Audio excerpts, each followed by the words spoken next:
victory and the agony of defeat.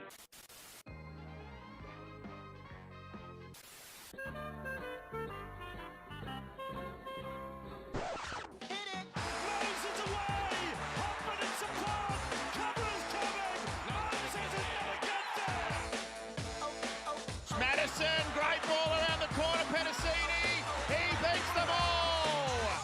Junior Polar out wide, bumped away from Trindle, Sharks coming through, none of them can hold this!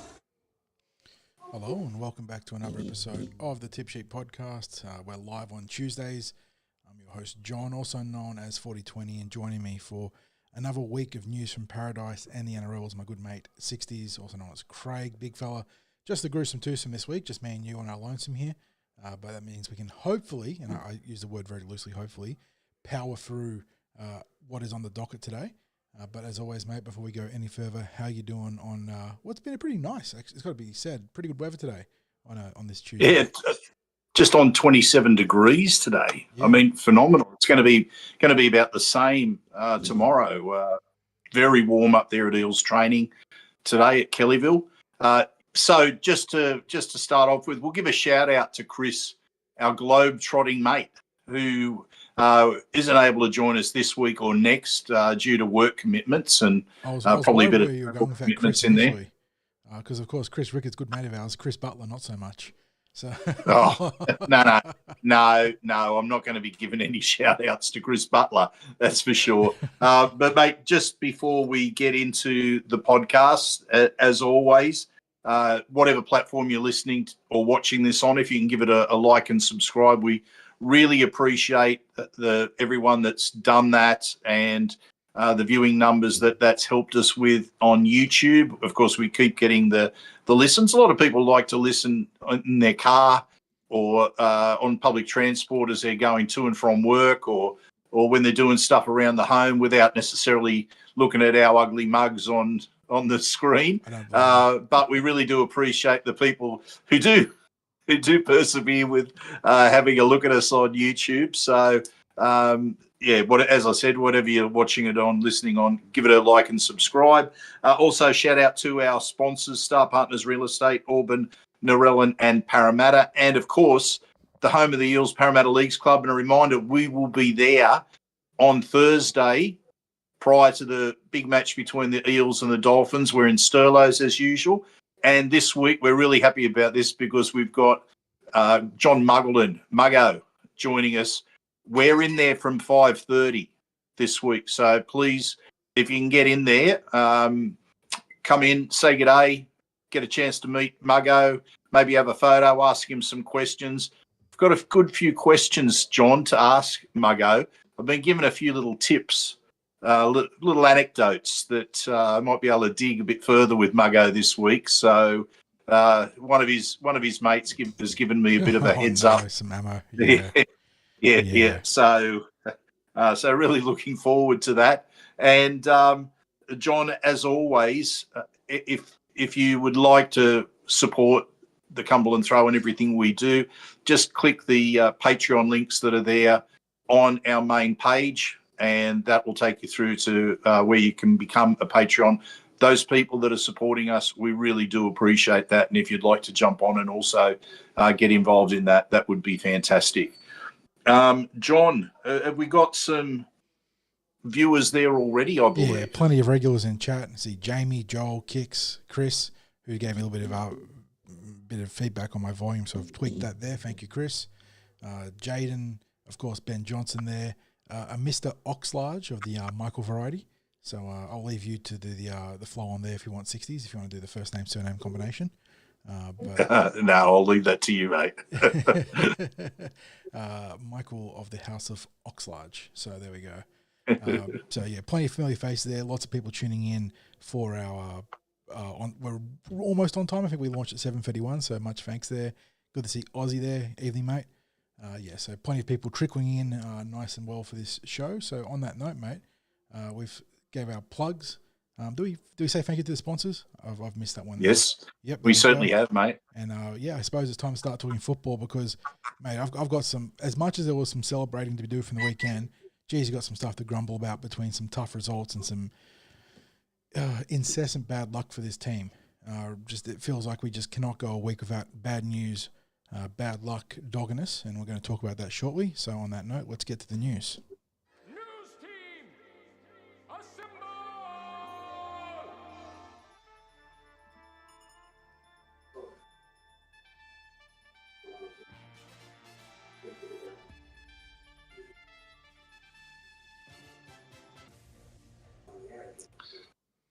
John, I'm not sure what you should be hitting first, the team injury list or the team list Tuesday, because They're getting obviously close in size. Yeah. Yes, yeah, absolutely. So let's hit the NRL team list anyway, and then we'll talk about the injury list. Yeah, Eels coming out of Magic Round 60s on the back of that dramatic loss to the Cronulla Sharks. Plenty of controversy there, which I'm sure we're going to talk about on the docket. But just the one change to the bench for the Parramatta Eels, enforced by an injury to young gun Sam Tuivaiti. And Jason Riles has brought in Matt Dury. No surprises there. Matt's done a great job when being called upon this year, mate. And that means that Jordan Samrani holds his place on the bench. So 1 to 13, you got fullback Azara Yongi, Bowie Simonson, and Josh Adokar on the wings. Will Penasini and Sean Russell are in the centres. Dylan Brown and Mitchell Moses, who was also the captain, in the halves.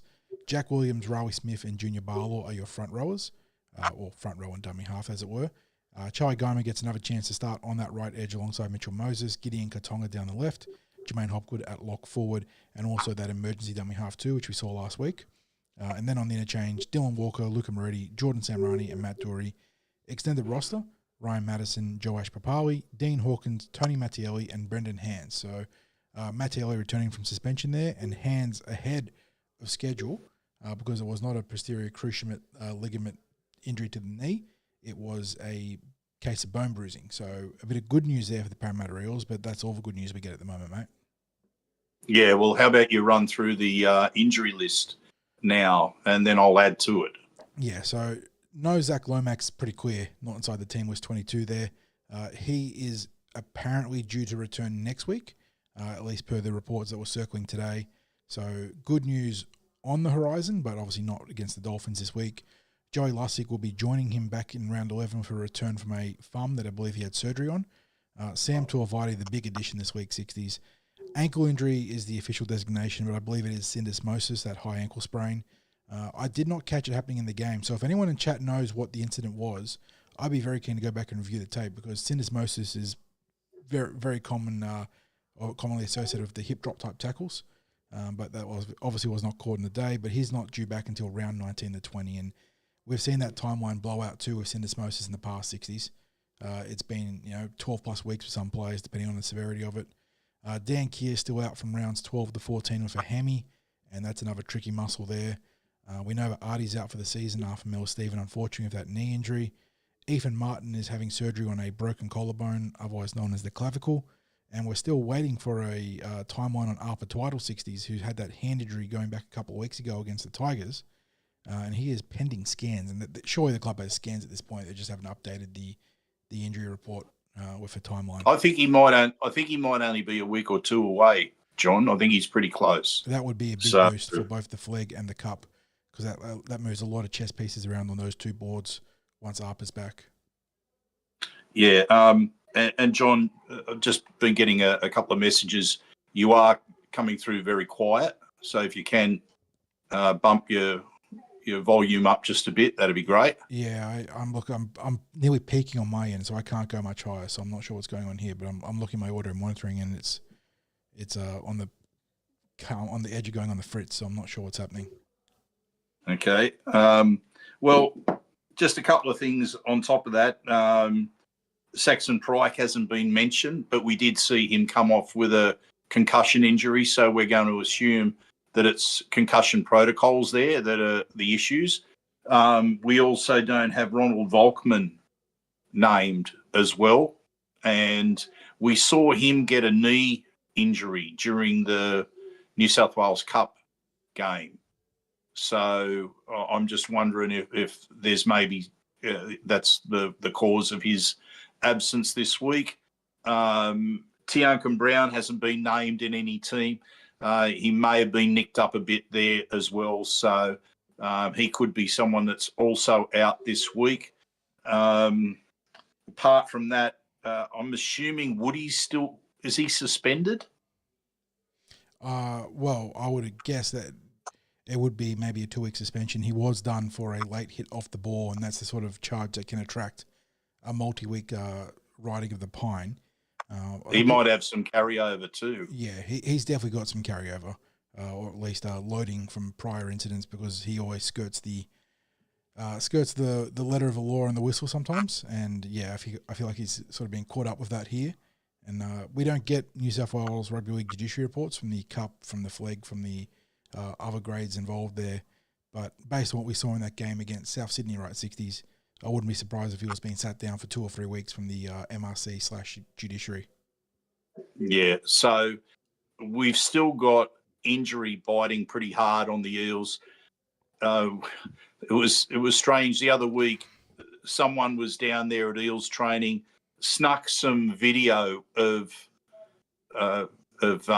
Lomax running and said, "Oh, looks like he's ahead of schedule." Well, here's the thing: people run when they're in rehab, so he's just the Eels aren't rushing. And look, there are stages when it comes to recovering from, in this case, some sort of broken foot. It's about being able to run in a straight line, being able to change direction, and be able to run under load when you have weight added to you by way of contact. So he was obviously at the point of the agility testing and the lateral testing, based on what we saw from that video, that leaked video there from one of the Supercoach accounts. But yeah, the club is not going to throw him in there if they're not confident that he can handle the contact, especially for a guy that's capable of putting out 20 to 30 carries a game. And on top of that, there is a short turnaround between rounds 10 and 11. So the Eels would be cognizant of the extra workload that comes in that 5 or 6 day turnaround between those 2 games. Yeah. So, John, anything stand out for you from the team list apart from the obvious with Sam, who, as you named the team list Tuesday report, that we're not allowed to have nice things edition. It's really been the case this year that the injuries have been to significant players, and couldn't have got any more significant than Moses and Lomax for a start. And we're yet to see them combine on the field. We haven't been full strength. We're nearly halfway through the season now. We're going in the round 10 in a 27-round competition, and you factor in the buys that we haven't had, 2 more buys there. So nearly a third of football played, or over a third of football played now, and we haven't come close to a full-strength team. It is absolutely wild. And we are, like I said, you don't get to have nice things when you're in the blue and gold. And it just feels like it's been piling on the last couple of years. Yeah, absolutely. So, John, I might I mentioned Woody just before. There was a bit of news that came out about him in the last week that I think they've described it as him being shopped around English Super League clubs. Well, that'd be his agent looking for a deal for next year, not the Eels looking to offload him because his deal runs out at the end of this season. It would just be an indication that maybe the Eels have said to him or his agent that there might not be anything next season. So his agent then doing what needs to be done, which is looking to see what's available. So entirely unexpected or completely expected there, John? Look, there's been a pretty clear pattern of operation here for Jason Riles and the Recruitment and Retention Committee, hasn't there, 60s, where if you're a tenure, it's probably not the right word here, but if you're not an experienced player that is part of the plan going forwards, then you are surplus to requirements. And you are more than welcome to find opportunities elsewhere. Riles has a pretty clear buy-in policy here from both his senior players and the young guys. And he has shown that he will give a young and hungry individual every opportunity to impress and force their way into the team.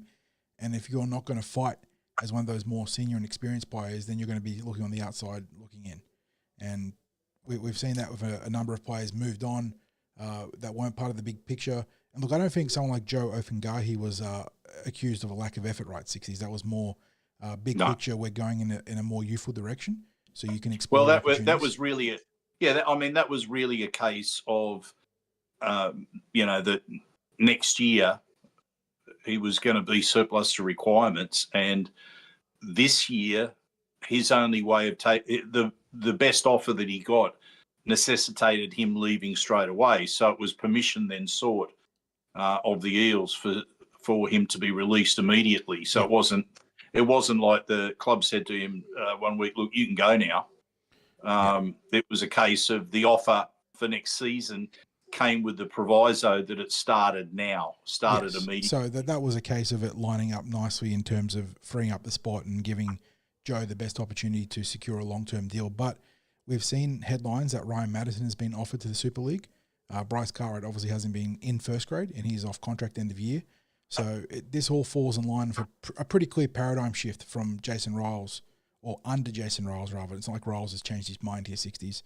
From the from the get-go of being in this team or taking over this team, he has made it clear that he has a vision and that he wants not like a full-on roster clean-out, but he wants to have the core people locked up. So the Mitchell Moseses and Dylan Brown was part of that picture. He chose to take a life-altering deal from Newcastle.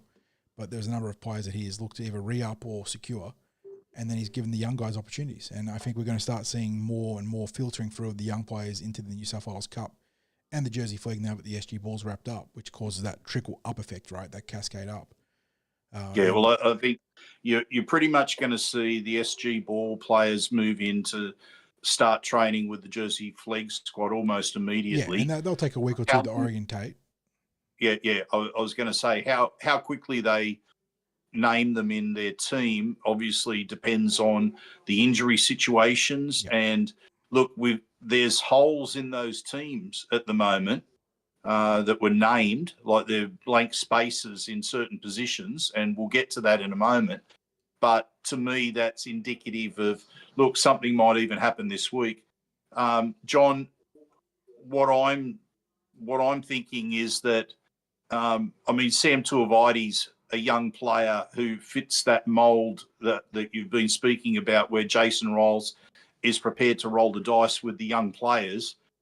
And look, it's not going to surprise me if in the next couple of weeks we see more debuts. Now, you know what I think of Will Latu for a start. I think if he stays fit and on the field, you're probably going to see an NRL. Well, I'd like to see an NRL debut from him. I shouldn't say you're probably going to see. I'd like to see.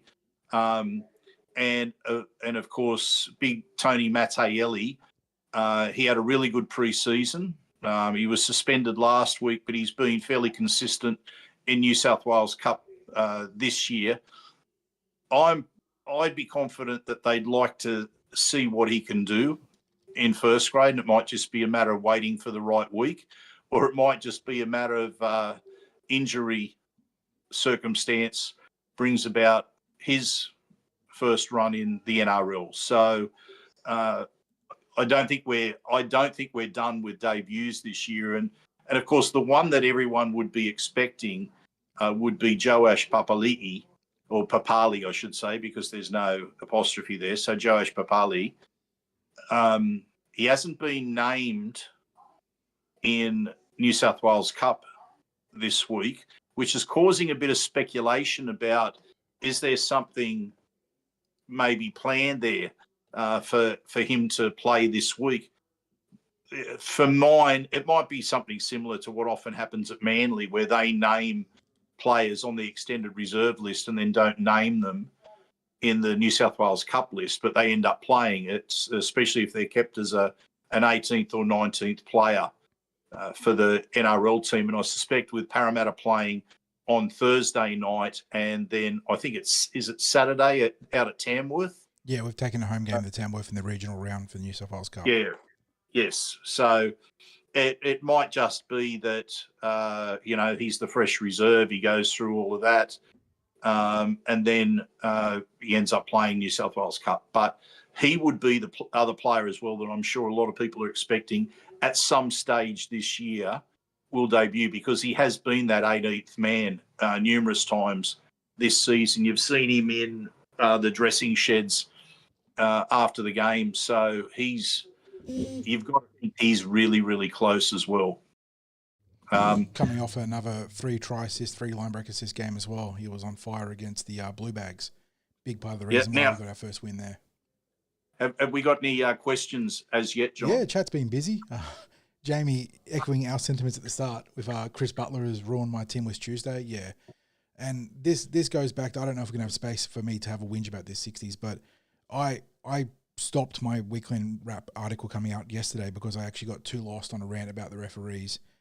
The gist of it was that while I do appreciate Jason Rolls taking the high road in his post-match press conference, even if he did have a little jibe about the bad calls, I feel until someone publicly takes a stand for our club, we're going to continue to get the arse end of his decisions, both on the field and off the field. The fact that Butler had that call that has been validated by the NRL, by the way, at least unofficially, has then been thrown back into our game in the exact same role is absolutely ludicrous. So I agree with Jamie that is a very sour taste to the Team West Tuesday post.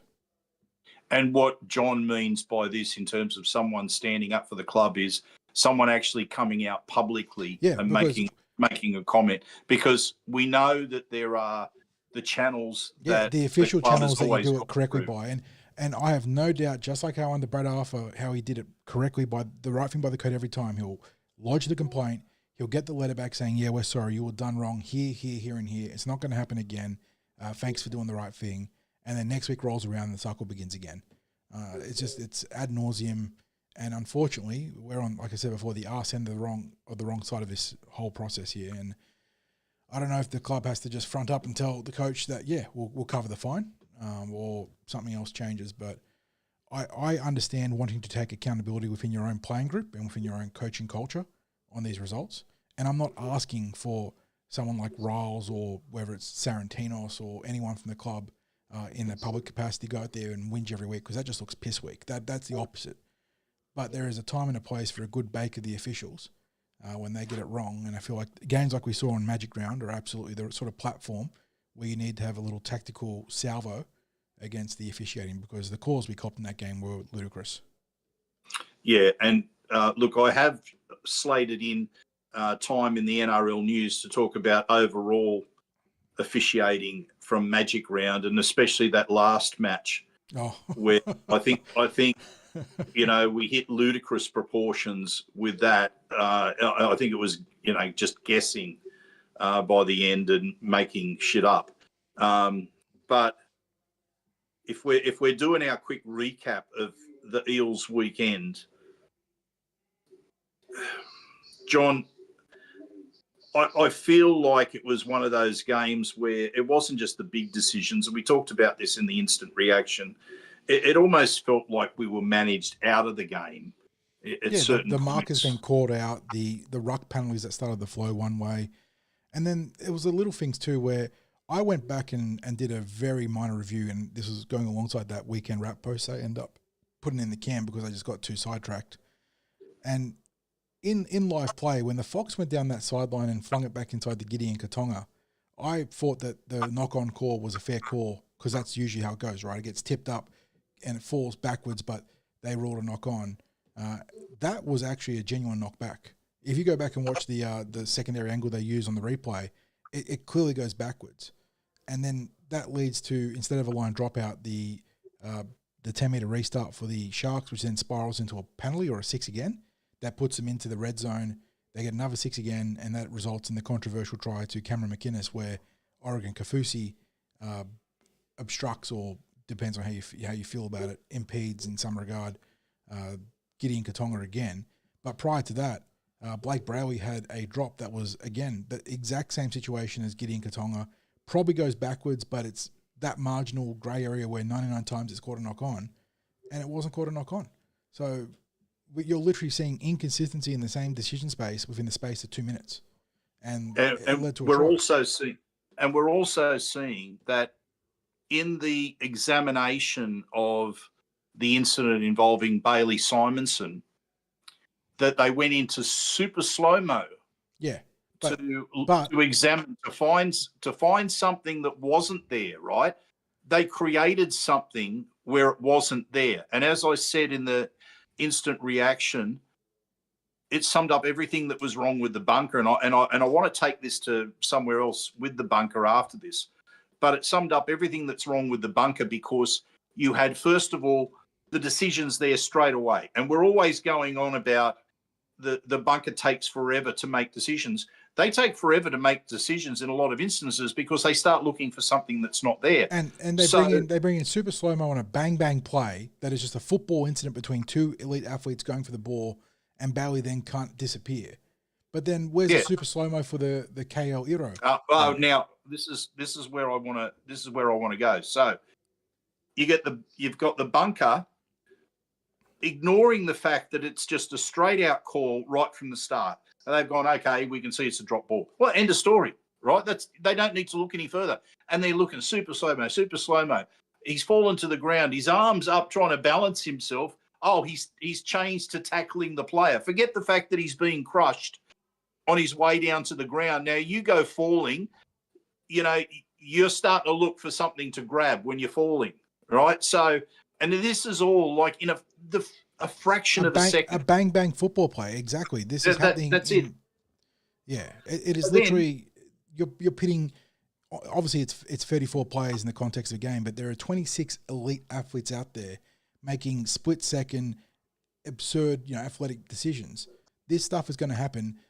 Sometimes it feels like the bunker is looking for the boogeyman in every play. Like there has to be a penalty. There has to be some sort of call. But no, John, they're not. Because if they were looking for that, they had,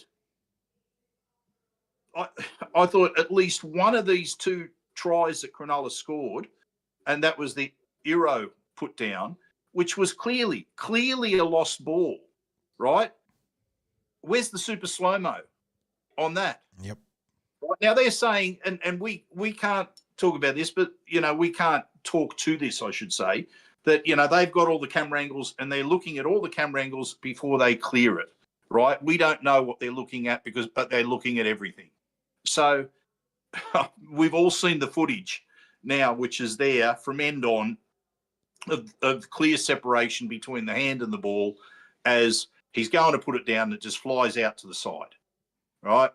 So from some angles where his hand is in front of the ball, it looks like he's grounding it. But when you see it from that other angle, you can see the clear separation, right? So that would have been one of the angles that they saw. They go to super slow-mo, it would clearly show that there's separation there.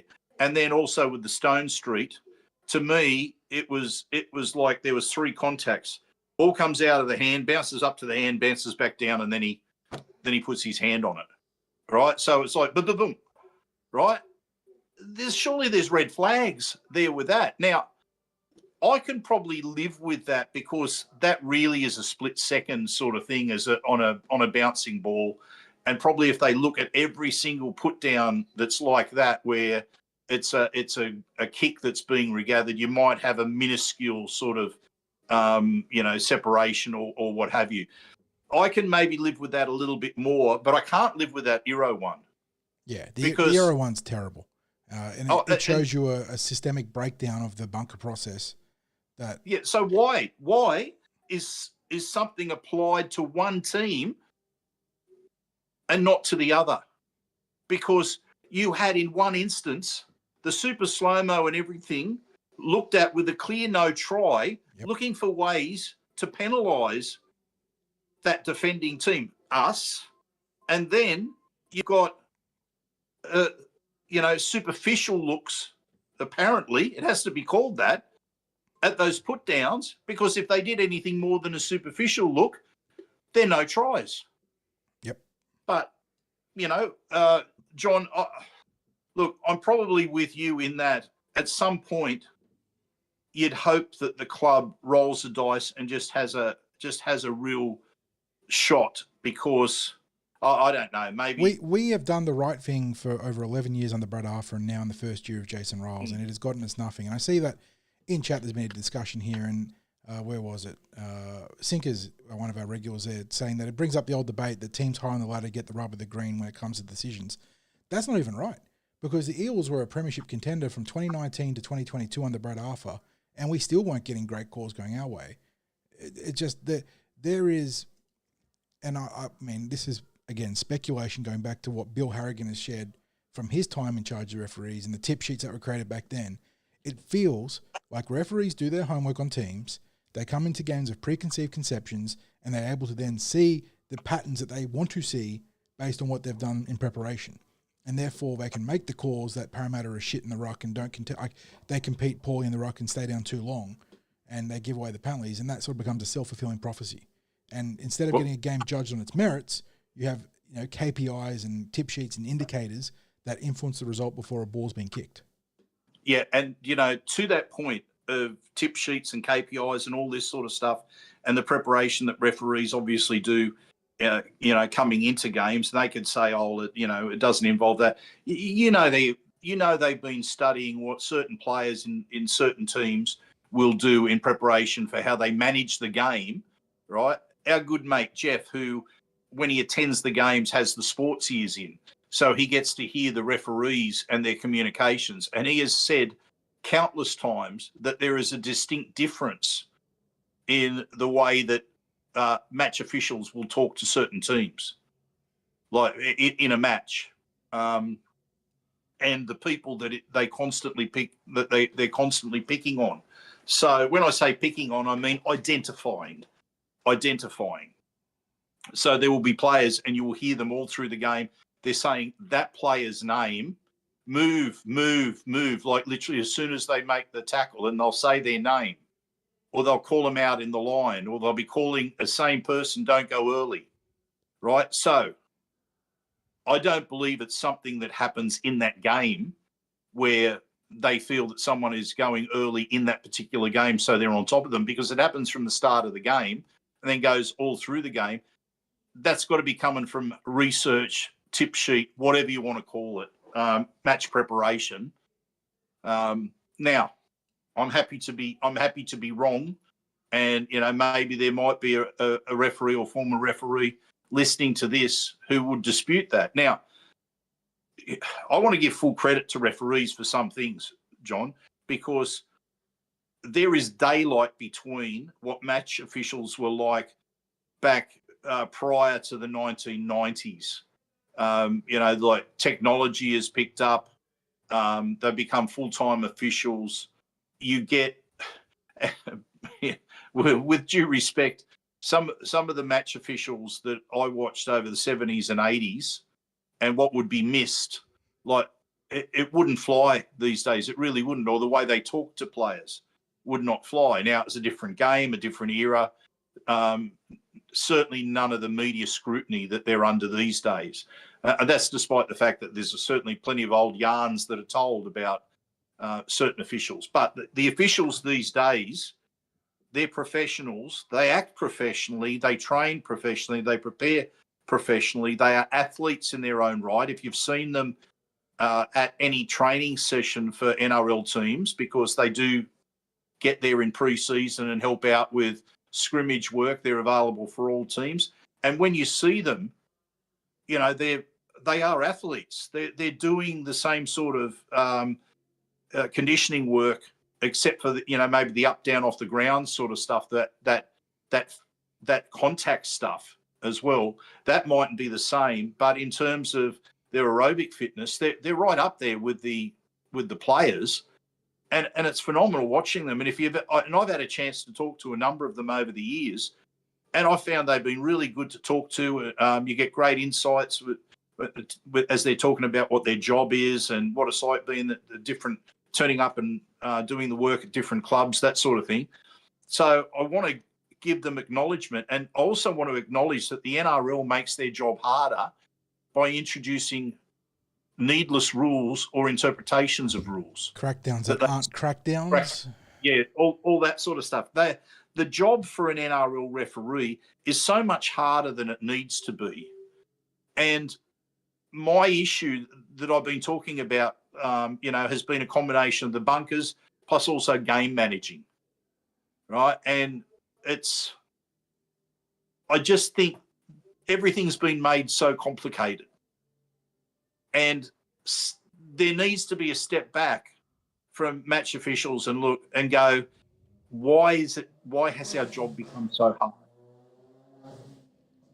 And look in the mirror at that. Not look at what the game is, but look at in the mirror at, is there anything they can do to make their job easier, or is there anything the NRL can do to make their job easier? Coaches and players are always going to look for ways around things. There's no avoiding that, but it's got to be a bit better for officials. Now, we've jumped ahead a little bit on our run. On the run sheet, yeah. And this is a topic that you could really complain and be serious about in terms of constructive discussion for an entire podcast. So we're not going to waste too much time here. Suffice to say that... No, but I when we get to the NRL, we do want to talk about that Storm and Canberra game. So, John, can you very quickly run through both the New South Wales Cup and the Jersey Flegg teams? Yeah, so Eels taking on the Bulldogs in the New South Wales Cup. As you mentioned, it's out at Tamworth, Scully Park, 3 p.m. on Saturday, I believe. The club's got their match page mixed up here. They're still referencing the Newtown Jets. So it is a 3 p.m. Sunday game on the 11th of May. Eels with a number of changes this week, 60s, and that could be precipitating even further changes if there is a little bit of shenanigans going on in the team list. But making his season cup debut at fullback is Zachary Hunter. We've got Jake Tungor and Hayes Dunster on the wings, Araz Namva, and I believe it is Richard Penasini. He's been named in some places and not in others, but I believe that Richard will be reprising his role down there in the right. I think it was right centre he played on the weekend. Yeah, it was. Matty Hunter moving up into the halves this week to replace Ronald Volkman. That's an interesting call there, but given that Josh Lynn has done that in the past, is this a case of Matty Hunter's more of an outright 5/8 to replace Volkman in partnership? It could also be that he's been one of the most consistent performers for the Flegg. He's been very good in the Jersey Flegg this year. You know, good leadership, consistent form. Maybe it's just a straight out reward for how he's been playing. Would not be without outside the bounds of reason there. In the front row, Kane Kalach and Tony Mattelli will start alongside Brendan Hands at dummy half. Will Latu down that left edge with Bryce Cartwright down the right. Ryan Madison at lock forward.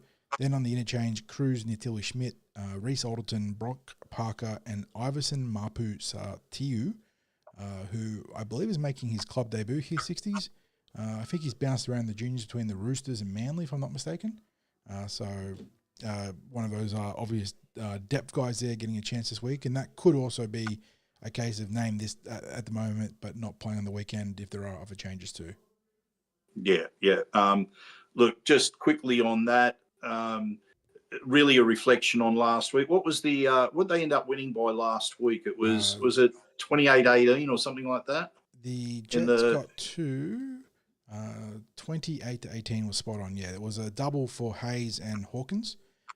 Hayes was outstanding in this game, 60s, over 200 metres again. I think 7 tackle busts, a few other involvements too. We had an incredible offload. I don't know if anyone's seen the highlights in chat, but his offload that led to the second Dean Hawkins try was ridiculous.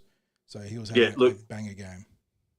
John, and I mean, what we want for Hayes is to be able to get out there consistently, because he's still had some injury issues this year. But every time he's got on the field, he's impressed.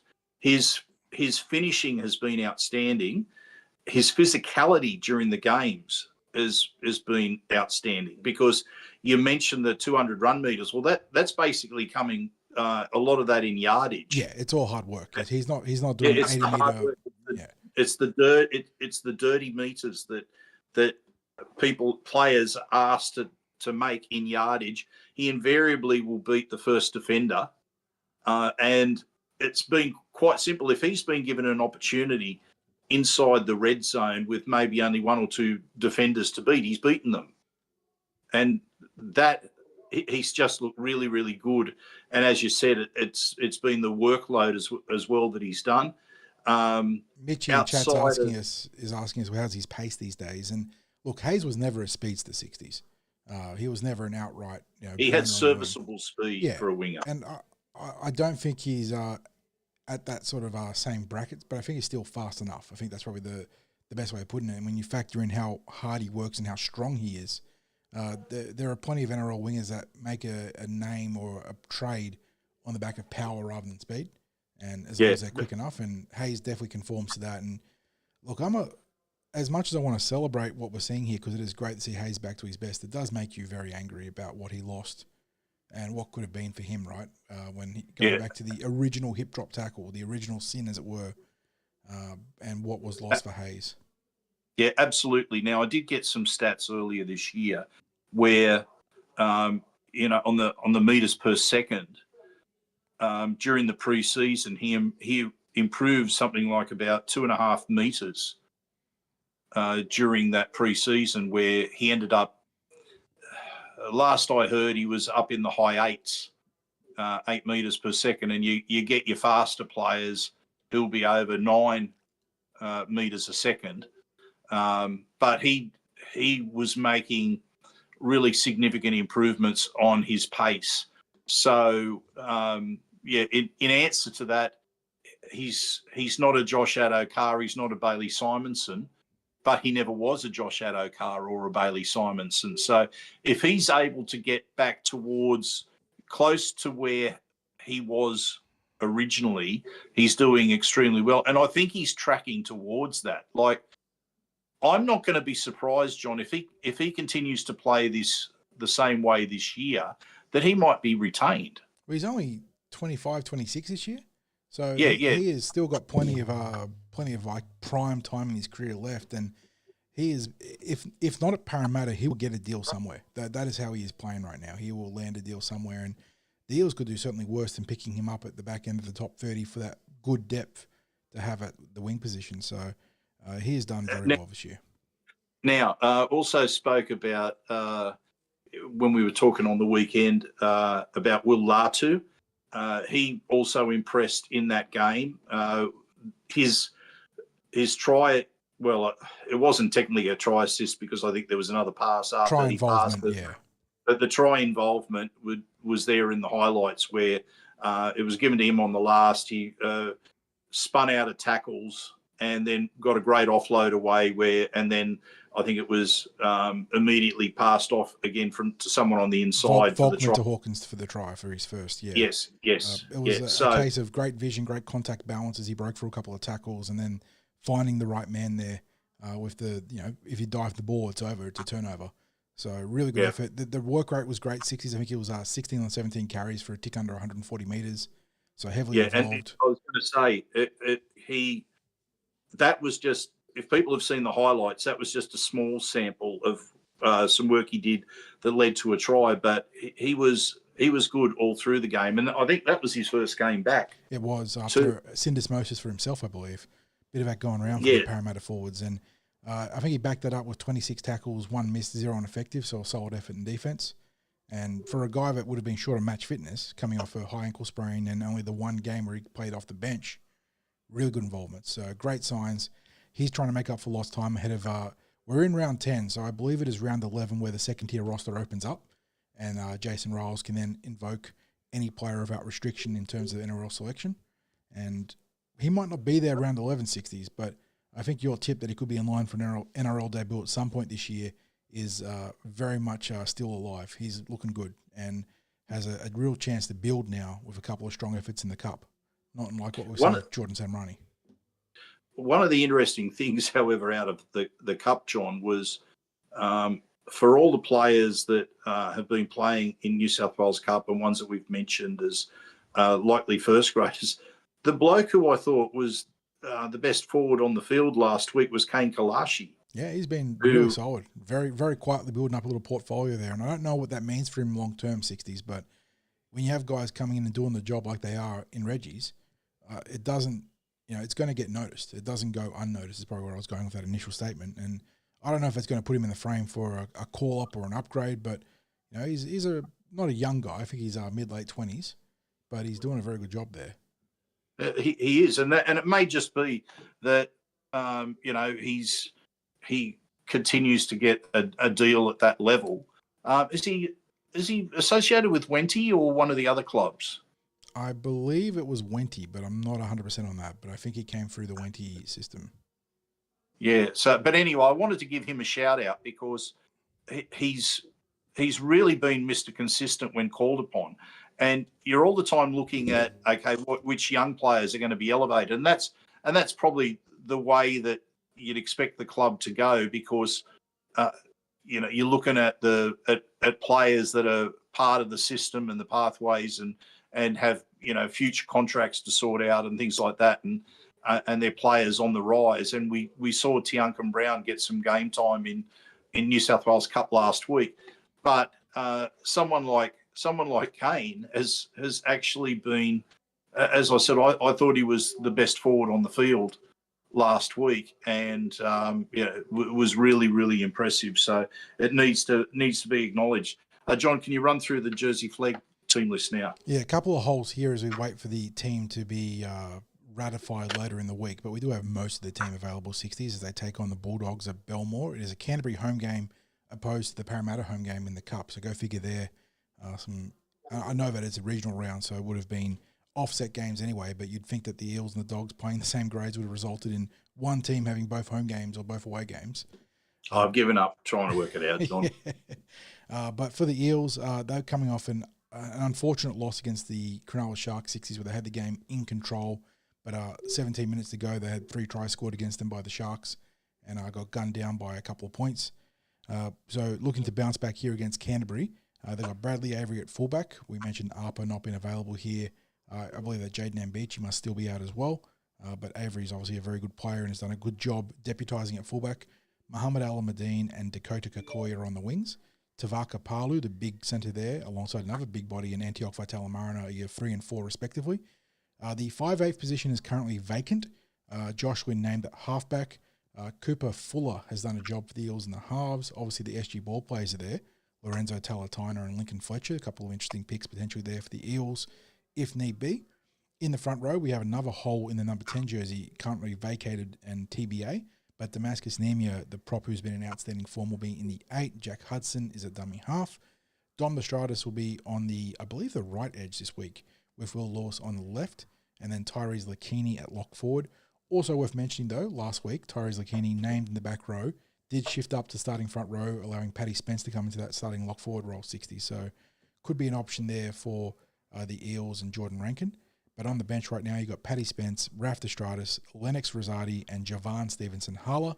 So we're missing Yeti Samuelu as well, who's been very good for the Parramatta Eels. It looks like the injuries are starting to pile up in the flag too. Also no Sebastian Piacala, who has been another very solid player in the back row for the Eels. So fair few missing players this week, mate, and the depth is being tested, although there are reinforcements on the horizon of those SG ball players coming into the mix in the coming weeks. Well, I wonder whether that's going to happen sooner rather than later, given the injuries across all the grades at the moment, from NRL through New South Wales Cup into Jersey Flag. It's, you just ran through the missing players that are there that aren't named in Jersey Flag, that aren't named in New South Wales Cup. Mm-hmm. And maybe we might see the first of the Jersey Flag players being accelerated. The SG ball players playing in Jersey Flag. John, we should now quickly touch on the results from the junior reps last weekend, because we had titles won in the Lisa Fiaola Cup and the Tarsha Gale Cup. Outstanding victories from the girls there. And unfortunately, the boys, as we spoke about in our instant reaction to junior reps, had 9 of their 10 fingers on the cup, leading with 3 minutes to go, leading by 8 points, and unfortunately somehow getting run down in that period of time. A couple of late tries to take the game into extra time, and the Eels were down to 12 players during that extra time period, and the Roosters got the job done 33-26. But quickly, just touching on the victory by the girls, the Lisa Fiaola team, John, the one thing that I want to say about both the Lisa Fiaola and also the Tarsha Gale is that these teams won on 2 characteristics. First of all, their skills, and secondly, the fact that they had a team identity and they played as a unit. That certainly the Bulldogs team were the dominant team in Lisa Fiaola during the competition, and for most of the Tarsha Gale, they were also the dominant team there as well.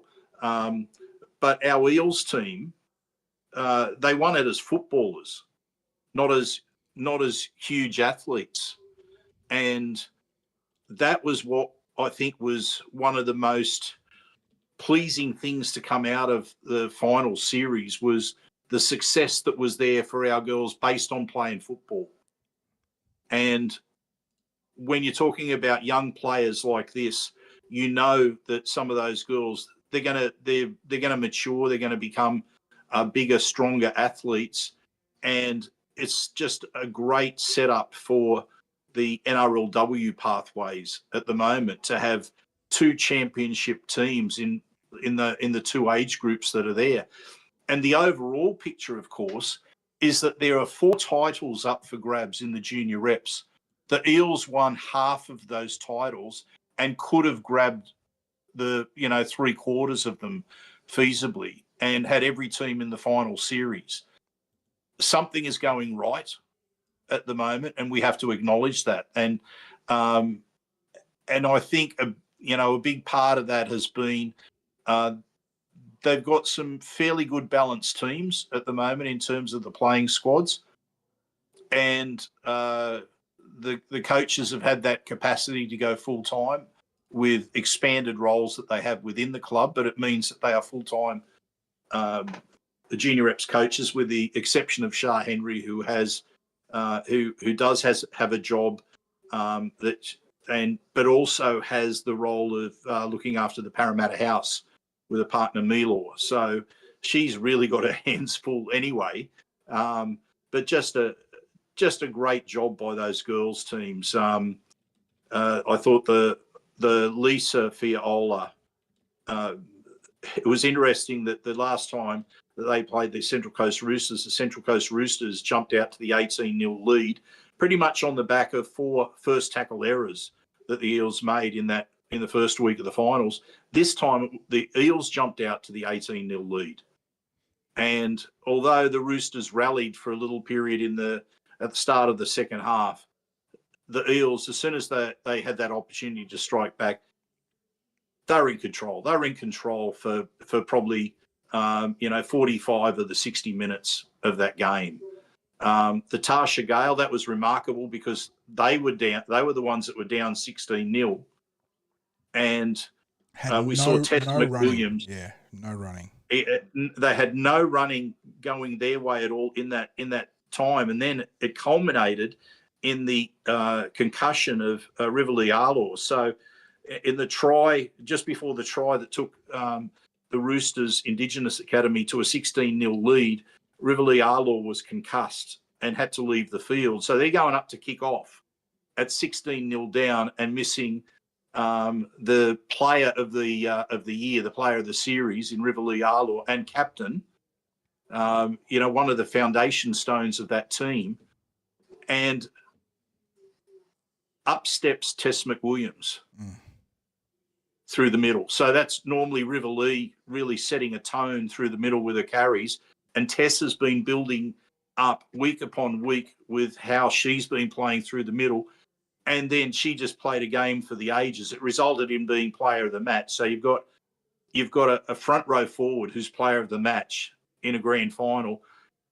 And it was for good reason, because she literally she scored 2 tries to drag the Eels up to 16, being only 16-12 down at half time.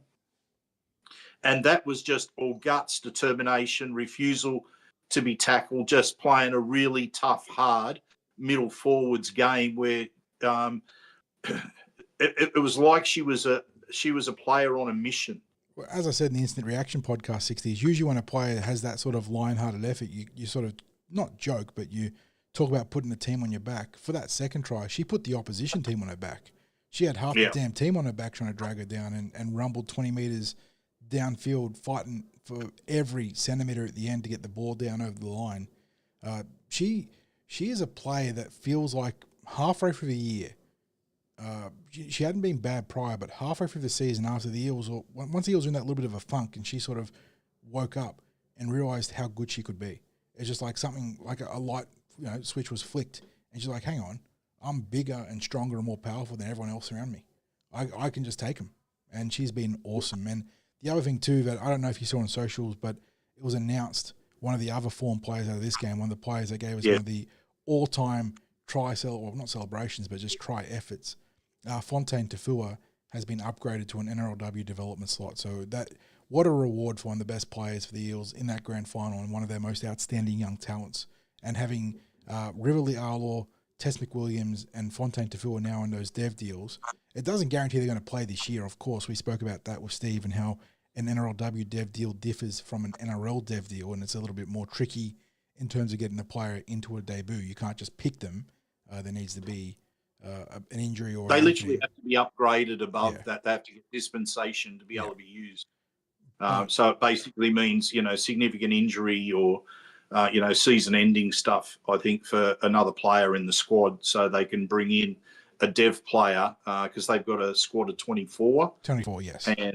And if they lose someone for the season, then they can bring in a dev player, I believe, to make the numbers up in the squad. So, and look, John, there's a few different things I believe in the collective bargaining agreement with NRLW players compared to NRL players, because there's things, because obviously there are things, I guess, like pregnancy, for example, Maternity leave.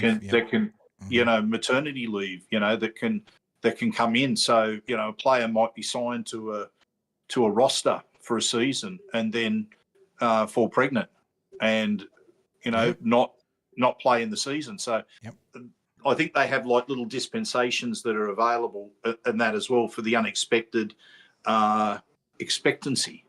Yes. So, and look, all three of them have incredibly bright futures in the NRLW. They're going to be plus first graders in that grade. In saying that, if the opportunity comes knocking, I could see someone like River Lee maybe making the jump this year if that window does crack open between injury or something else. But I would look to all three of them to be cornerstone players for the blue and gold in years coming towards us. So really, really talented forwards. Oh, yeah. And look, all those teams are well balanced. We could talk about all the different players and their efforts. And I mean, you just spoke about Fontaine, that last try, 85 metres. And it was probably closest to 100 given the arc. When the weaving. The arc she was running, right? Yeah. It wasn't the hypotenuse that she was running there, 60s. It was almost like I expected her to be pulled down about 40 metres out. Then I was thinking, no, it's 30 metres out. And then all of a sudden, no one's gaining on her. Yeah. And she started to kick away over that last 10, 15 metres. The biggest threat to getting tackled was herself. She had a little stumble at one point and managed to right the ship and get there. And it was an incredible effort. So it absolutely was. And John, of course, the heartbreak for the SG ball team. Look, that you can't imagine what they were going through emotionally at the end of the game and in the sheds after the game and what have you. They have to look back on their season as such a positive one. There will be a large number of those players that we will see continuing on in pathways for the Eels. Maybe, a chunk of them the rest of this season in flag, and that'll be interesting to see what happens there. John, you're bullish about maybe a couple of them you might even see as high as Cup this season. So, but we don't want to put the pressure on. But they have to take positives out of it. They are going to learn from an experience like that, as harsh as that learning is. But they have to look at what they've achieved this year. And look, the other thing too is I thought they were subjected to some pretty harsh calls towards the end. Yes. And not just towards the end. I think that the game was called. It was. I thought they were clearly the better team through that game. Controlled the game for 67 of the 70 minutes, right? And maybe had that control taken away from them in certain ways. And the Roosters were, look, here's where you have to acknowledge the Roosters. The Eels didn't beat the Roosters this year. They just didn't. The Roosters got a late draw against them in the first round. The Roosters smashed the Eels in the first week of the finals. Then they did the same thing again. If this was in the regular season, they'd escaped with a late draw in this one as well. And, because there's not extra time during the year proper. It went into extra time. The Eels only had 12 players, and that player they were missing was their halfback. So, and you know, look, the Roosters did a great job in extra time. Went downfield, kicked the field goal, but my goodness, that call against Dom Ferrugia, it's going to live in my head for a while. Hands all over the ball, comes flying out, and they rule a lost ball, which wasn't the first time that game. I think Aiden Kabarian had the exact same thing happen to him, and you saw him whip around to the ref saying, "What? Excuse me?" So there was a number of. Again, you don't want to pile onto a ref, especially a young ref here in this case. But I thought it was a pretty ordinary game from the main official. But that's the breaks, and the Roosters good enough to stay in that fight. Eels guilty of making a couple of bad decisions in the crunch. But they played some phenomenal football this year, and this is a team that fans should be very excited about. Between the Flegg and the SG Ball, I feel like Jason Riles has a real opportunity to create. Look, I hate making that comparison to Penrith because Penrith had an incredible golden run of class after class in the 4 premierships that they won, being augmented by their juniors. But for Riles, he has the chance to really create a platform to be successful for a while for the Parramatta Eels. With the young players he has at his disposal here. And I'm really keen to see how they all progress through this season and into 2026. Making sure I get my years right. Jeez, the years keep ticking by, mate. But yeah, heartbreak for them in the short term. But as I do like to say, one of the better rugby league minds that is, I wouldn't say mentored me 60s, but has spoken to you and me, has always said that you learn more from a loss than you do from a win. And And this is one I think that the boys are going to learn a lot from. So really keen to see their journeys progress into the Jersey Flegg and maybe beyond, as you hinted at there, a couple of players that could be playing senior football this year. Yeah, and just a couple of things too, John. The Roosters as well. They've got blokes who are going to be playing NRL. Toby Rodwell, their half, was outstanding. He's top 30 contracted. He's a very good player. Yeah, that's what I was going to say. He's top 30 contracted. He's an absolute player of the future there. So, you know, that it's a given that's going to happen. John, have we got any questions from the viewers in this? I'm gonna be doing the rapid fire stuff. I'll let you answer while I dictate because we've got a few things from chat. A lot of talk about the back row, of course. We've been speaking about that, so I'll get to that eventually. But Ben, good mate Ben, says he loves the promo video on Twitter 60, so good work there, mate. Joel saying need Sam Rani starting on the edge, in my opinion. What's your stance on Jordan's journey into the back row 60s? Do you think he's going to be starting, or are they going to keep him developing off the interchange? Well, look, I think he's got the back row experience from his time at the Bulldogs, but in terms of, I guess, the experience within the Eels system, he played 20 minutes last week. Maybe he just gets a bit more time this week. You know, I don't know if you're going to jump from getting 20 minutes one week to starting the next. But I think everyone can see what the intent is there at the moment with Jordan. So make of that what you will. I've got Shane Nixie calling me out saying, did I just jump out of the shower? No, that's just the natural grease and the light reflecting off my head and my frazzled hair. So no late evening shower for me there. Jamie with a relevant question on recruitment, because this is something that we were texting about today, 60s. Fafita, David Fafita, that is, worth a sniff considering he's on the outer, or would his work ethic be poison? And that's the big one, isn't it, in any questions around David Fafita, because the age, he is still only just 25 this year. That is incredible given how long he's been around. The physique and the talent are undeniable, but would he be poison to the player group? Would a young coach like Jason Riles be keen on the reclamation job? And what sort of money would be commensurate with all those factors, given that he's on $1 million plus at the Titans 60s? Well, I'll just put a line through discussing that in NRL news, because that's one of our talking points in NRL is Fafita, because I think our good mate Ben might have also suggested that would be a great talking point in the podcast this week. Look, do you want to do cliff notes here for the Parramatta, and then we'll go to the proper talk later with all the cultural stuff at the Titans? No, look, I guess with Fafita, just would we be interested in him? Now, whichever club he goes to, if he leaves the Titans, I think the Titans would be paying freight if they wanted to get rid of him. because I don't think any club's going to pay him $1 million a season based on what's happened in the last couple of years at the Titans. Now, I mean, look, there might be a club that does that, but I don't think, you know, if the theoretical is, would the Eels be interested in chasing him? Not at those sorts of dollars, I wouldn't think. And the other thing is too, this was a point I was going to bring up when we were talking about where the Eels players, the younger players, are heading. There are some back row, younger players that are coming through, where I think the Eels will have to make some interesting calls with regard to recruitment versus retention of players, because you've got a number of players who are under contract at the moment who are back rowers. So you're talking about Sean Lane, Ryan Madison, you can probably, fit into that. Kelma Tuolangi, Gideon Katonga, Charlie Geimer. Now we're looking at Jordan Samrani as a back rower. But I've referenced what I like from Will Latu. So he's sitting just below there. Then you look at absolute dynamos like Josiah Funa-Iuta, who did the NRL pre-season up till Christmas. And can I tell you, physically, he belonged in that NRL pre-season.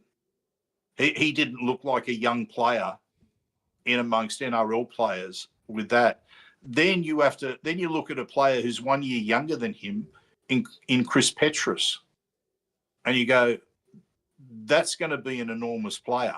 And that's if you don't get development of other back row players at the club, like, the Destratus brothers, for example. So I think back row there's going to be interesting decisions, because on the surface, you go, you know what, if you can bring in a class strike back rower, that would be a big addition to the club. But where do you draw the line between what's now and what might be 12 months down the track available? And would you effectively, if you brought in someone like David Fafita, you probably wouldn't get him for a 1 year deal. You probably have to sign him on a multi-year deal. Yep. And, if you block the path of some of the younger players that are coming through, well, you're going to lose them. So, but I mean, every year you have to treat that next year as assembling the best possible team that you can to get a premiership. So, it's a real tough call, I think, for recruitment and retention. And Don, if I was in their position, I'm not sure which way I'd go with that. It's funny because it feels like it's such a pivotal call right now, given the state of the roster and the sort of war chest that you see the team building up with all the players that are either already gone or rumoured to be going. And you look at what's available on the market, and it's probably not. I think. I'll get to a question. I think, what was it? Who made the call? Because I was in chat. Oh yeah, Ben. It was Ben talking about Ethan Bullymore, who is off contract, and I think a very good target for the Parramatta Eels. But yeah, there is very real opportunity cost of the juniors that you're talking about with the young talent coming through, and I think that we as fans really need to be aware that we are going to lose some very talented players by virtue of not having the channels open in terms of development and pathways to the NRL, and that they then need to minimize that by being really smart about their external recruitment. They need to go out and find those established and experienced stars to help elevate the team, but they've got to be careful where they sign them, because you're going to lose some good players. Yeah. So big calls to be made. And I guess this is the part that's hard, is that with all of the younger ones, in fact, virtually every player except for the established players, you've got to make an assessment on their potential and their capacity to realise it, because none of them are proven first graders. I mean, everyone's excited about the prospects of Jordan Samrani on the edge, but we're only seeing flashes of him at the moment. He's been really good in New South Wales Cup, and he's done a good job when he's come up in the outside backs for the Eels. Different role. So now, yeah, so it's a different role, and he's signed as a top 30 player for next year. But where does that? I mean, where do you pull the trigger on a star now to recruit as a back rower? Because if you do that, the chances are there will be someone you'll lose that maybe you don't want to lose. Now, it's all the what ifs, and that's what I'm saying. I've spoken a lot about we cannot waste the Mitch Moses years. That's why I've said that's why there's that balance between striking while the iron is hot now, going out and getting your big signings, but also creating the way Penrith did, where you're creating a vision, a selling point to these young kids to come through and say, your time might not be now, it's going to be a year after, but you're going to be coming into this team red hot. It's going to you're going to hit the ground running. You're going to have the best possible environment to kickstart your NRL career, and that's going to be on Jason Ryles and all of his crew there. Not just the head coach. There's layers and layers here. Obviously, we speak to Steve Georgialis, let me get this right, the coaching director of Elite Pathways. Is that right? Eels Elite Pathways coaching director. So I got the Cliff Notes version of it there, alongside a ton of other guys there. So they're all going to have to be selling these young men the future at Parramatta. And look, there is a reason to believe that the future is here, because the Eels are improving under Jason Ryles. There's a stack of young talent there, and there is a war chest to help augment this team. So that's where we're at with that question, 60s. Sanji's got a question for both of us. Thoughts on Sandon Smith as a potential 6 for us if we miss out on Galvin and Daly. Cherry Evans heads to the Roosters. That's a no from me, Sanji. I'll let you speak shortly, 60s. But if for some reason we miss out on Galvin, even though we have been installed as the unbackable favourites by a number of media authorities and even betting agencies, I dare say, I would be looking internal. I mentioned Lorenzo and Lincoln before. I think that internally they could be long-term options. Otherwise, you've got some really solid options to help bridge in Volkman and Hawkins, alongside guys like Matty Hunter, Joshua Lynn, Alper Twiddle. There is a host of options internally for the Eels to figure it out rather than going to Sandon Smith. Yeah, look, I like him as a player, and we saw him have a man of the match performance a couple of weeks ago, where he was just untouchable. So I don't think it's out of the question, but I think we've just got to make sure we get Galvin. And as far as I'm aware, I think I'm still bullish. I'm still confident that we will have Lockie Galvin as an Eel.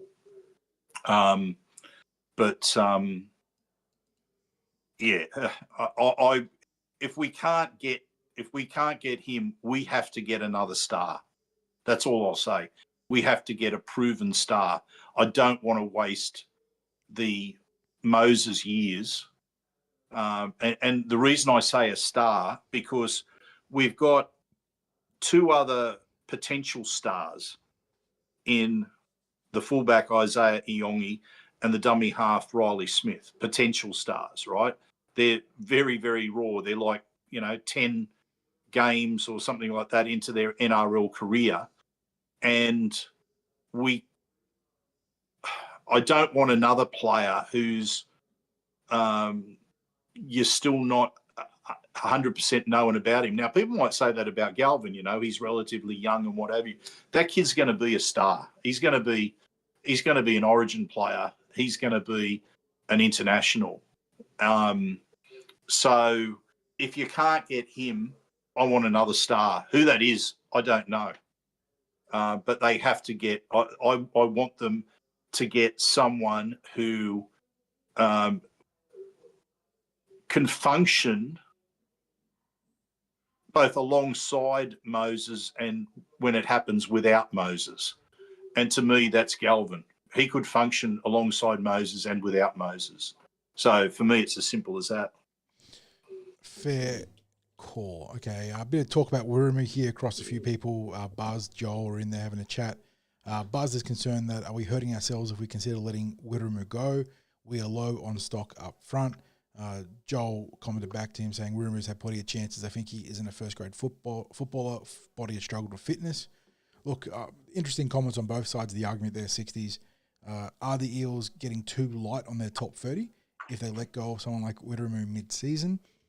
Or, again, is this a case of Riles has a plan and is willing to take the lumps now and get the young guys up and experience in the senior grades between New South Wales Cup and the NRL if it means being healthier in next year and beyond? Well, I think so. With Witteramu, we're talking about next year. We're not talking about him going now. He's suspended at the moment. That's why we're not seeing him named. There's nothing, nefarious about him not being named this week. And look, the thing would be Riles is still keeping Ryan Madison in New South Wales Cup. If you need another middle, he'll do the job easy. Yep. He'll do it on his head if he's brought up.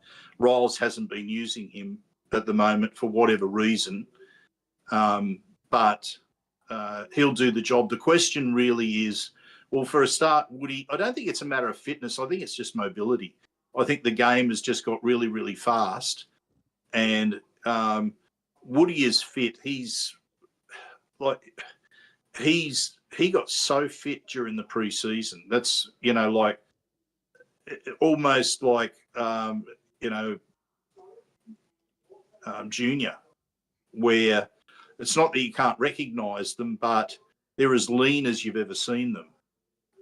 But that's not going to change how Woody moves too much, because he's just a big agility and short area quickness. And look, as someone who follows the NFL and the drafting process in the NFL pretty heavily, I will tell you now that short area quickness, your free cone shuttle, your short shuttle, that is some of the most key indicators of high performance in athleticism. And I can't imagine Woody would score highly there, whereas Junior, relative to his size, would be pretty elite, I imagine, at getting around in those drills. So, yeah, I think that's probably the long and short of it there with Woody. And even if he were to move on this season, 60s, he hasn't been a part of the NRL process at all. So while it would hurt your depth, you got to think that the club will be willing to go in other directions. If they haven't used him at this point, then they would use someone else willingly ahead of him, I guess. Yep. Michael of the House of Oxlarge says, can we discuss Papali's Papali team inclusion this week? You touched on that, 60s, and we mentioned it's a bit of a misnomer right now, not named in Cup, but named on the extended NRL bench. I did talk about this in my team list post. I said it is something to monitor, but if they were going to go for the Ducks and Drakes, the cloak and dagger route here, I feel like they would have named him in New South Wales Cup, or they would just name him to debut outright in the NRL. Is this just a case of there's balancing that regional round, and maybe he won't play in regional round because of that, because he needs to be part of the NRL preparation? I'm not sure, but maybe he does make his NRL debut. But I just feel like we're probably making not a mountain out of a molehill, but like I said, I feel like they'd either go full cloak and dagger, or they would just announce him as part of the top roster the way that we've seen some other players being announced. John, we've had players when we were up in Darwin that travelled with the team to Darwin, weren't used, and then ended up playing New South Wales Cup like the day after. Mm-hmm. So don't get me wrong, they know what they have with Joash in terms of that. And I think the original plan was going to be that he'd be the ideal 14. They got an experienced class 14 in Dylan Walker, who's coming on and playing like a middle. Now, whether they look at Joash as a bench player to cover for Riley and also be there for the halves and who knows, maybe even interchange with Isaiah if they want to give Isaiah a break. Maybe that's there, but that would be, I guess, taking away one of the bigger bodies. And maybe it might be a case of horses for courses. Who knows? Maybe they think that they might think this week that with the speed that's there in the Dolphins team, that he might be a good inclusion, and he might be a late inclusion on the interchange. We saw that happen last week with Jordan. He was named on the extended bench, the extended reserve list, ended up being named. So I'm not ruling it out, but I also think that there's a good chance that it's just simply he's going to be the 18th man, yep. and will eventually play New South Wales Cup. But who knows? As I said, it could be similar to Jordan Samrani last week. Buzzed asked us where are we at with our top 30, which I believe, going off the official NRL portal, we're at 29 of our 30 slot 60s, pending any other transactions, obviously credit or debited to the top 30 there. We could so we're officially 29, but I think effectively we're probably 27 with Joffa gone and also with Lane indefinite out of absence. Yep. So we're effectively operating with 27. And then, of course, once you start to factor in injuries and those sorts of things, and you've seen it's a significant injury list at the moment that, the number of available players is diminishing, and we don't want it to diminish any further. So, but the other thing too is that, but who knows what's going to happen with this player market between, like they talk about now and June 30. We've already seen players that are suddenly becoming available that you wouldn't have known, and we'll talk about this in a minute with the NRL news. Yep. But players just suddenly become available mid-season, so you don't jump in and make all of your top 30 these days. It's just otherwise you're limiting your opportunities to cash in on players being available that you might have had an eye on in the past, and you go, okay, we'll sign this bloke. So, and that was very much the case with Dylan Walker, wasn't it? Yes. He became available. We were able to no whispers at all. Yeah. No. So, John, I think we're just about at that point for your intermission music. Yeah, a couple of last things. And we'll get into it. AJ's in chat gave us a bit of update on Kane Kalachi's performance on the weekend. Said he was absolutely insane, easily in the team of the week, and nearly their player of the week. So AJ of the Leagues and podcast, who's obviously been a somewhat regular co-host for us here and done a great job there. And he had the mixed results on the other side from the weekend. He got to bask in the glory of that SG Ball premiership, but had the misery of the Lisa Fiaola and the Tarsha Gale getting pipped. But we had a good split of results there, I guess, between the two teams. So good to have AJ in chat though. And I think we'll leave the questions there and go into the intermission music, which I think that energy between us and AJ sort of encapsulates where I've gone this week. And it's from, of course, the amazing life of Brian, and how life can give you a little bit of everything. And we got the good, the bad, and the ugly from the weekend for the Eels. And on that vein, you got to look on the bright side and the ugly side of life. Life's a piece of shit. It can be sometimes. When you look at it, life's a laugh and death's a joke. It's true. You'll see it's all a show. Keep 'em laughing as you go. Just remember that the last laugh is on you. And always look on the bright side of life. Always look on the right side of life. Come on, cheer up. Always look on the bright side of life. Yeah, one of the classics there, Monty Python, The Life of Brian. They don't make them the way the Monty Python crew did. Some of the greats when it comes to comedy and musical interludes there. Did that song win an Academy Award? It might have. I'll check. If it didn't, it should have. Because that was a great musical piece. There we go. Here. Did it win an Academy Award? Maybe chat knows here. Academy Award. Maybe I should just look up The Life of Brian rather and see what it got. Academy Awards, The Life of Brian. Surely it's got something there. What we got here? No, apparently Life of Brian did not pick up any awards. So there you go. Well, mate, I'm assuming when we started the podcast, I didn't know what was happening with the Jacob Preston charge. Have we got some updates on the outcome of that? Let me jump into update mode here. Preston has been found guilty and will miss 4 matches.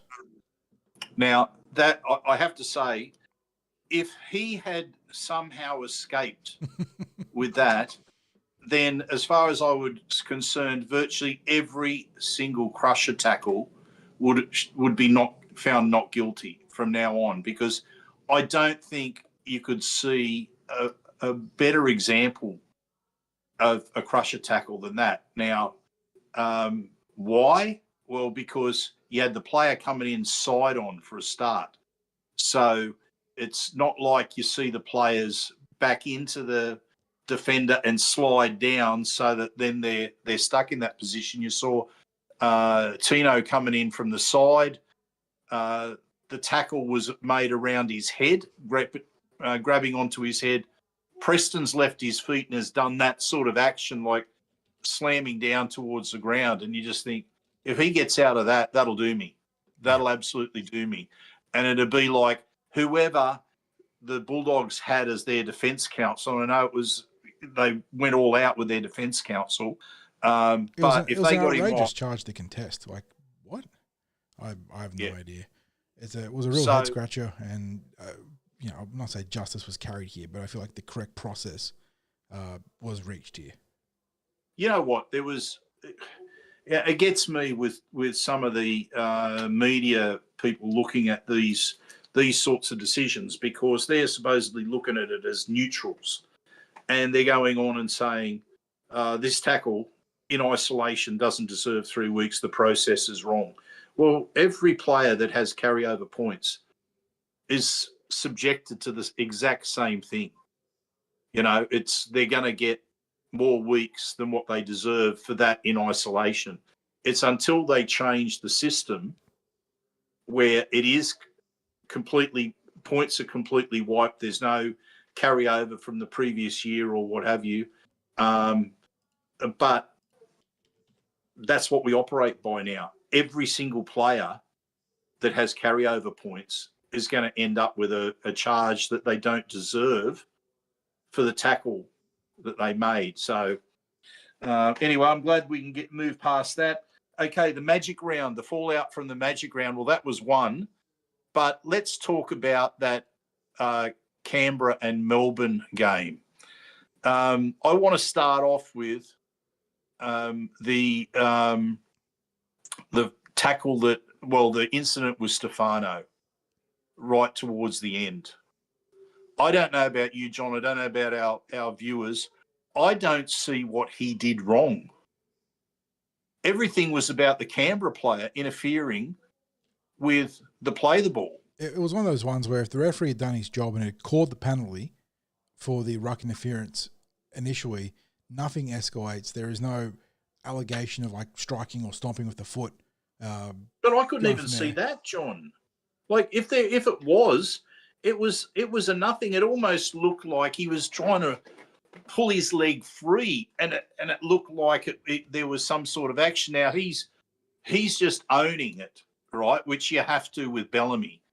Like if he goes trying to make excuses, he got chewed out as well. There's some footage out there, I think, of Bellamy popping off, saying that you cost us the game in perhaps a little bit more colourful language.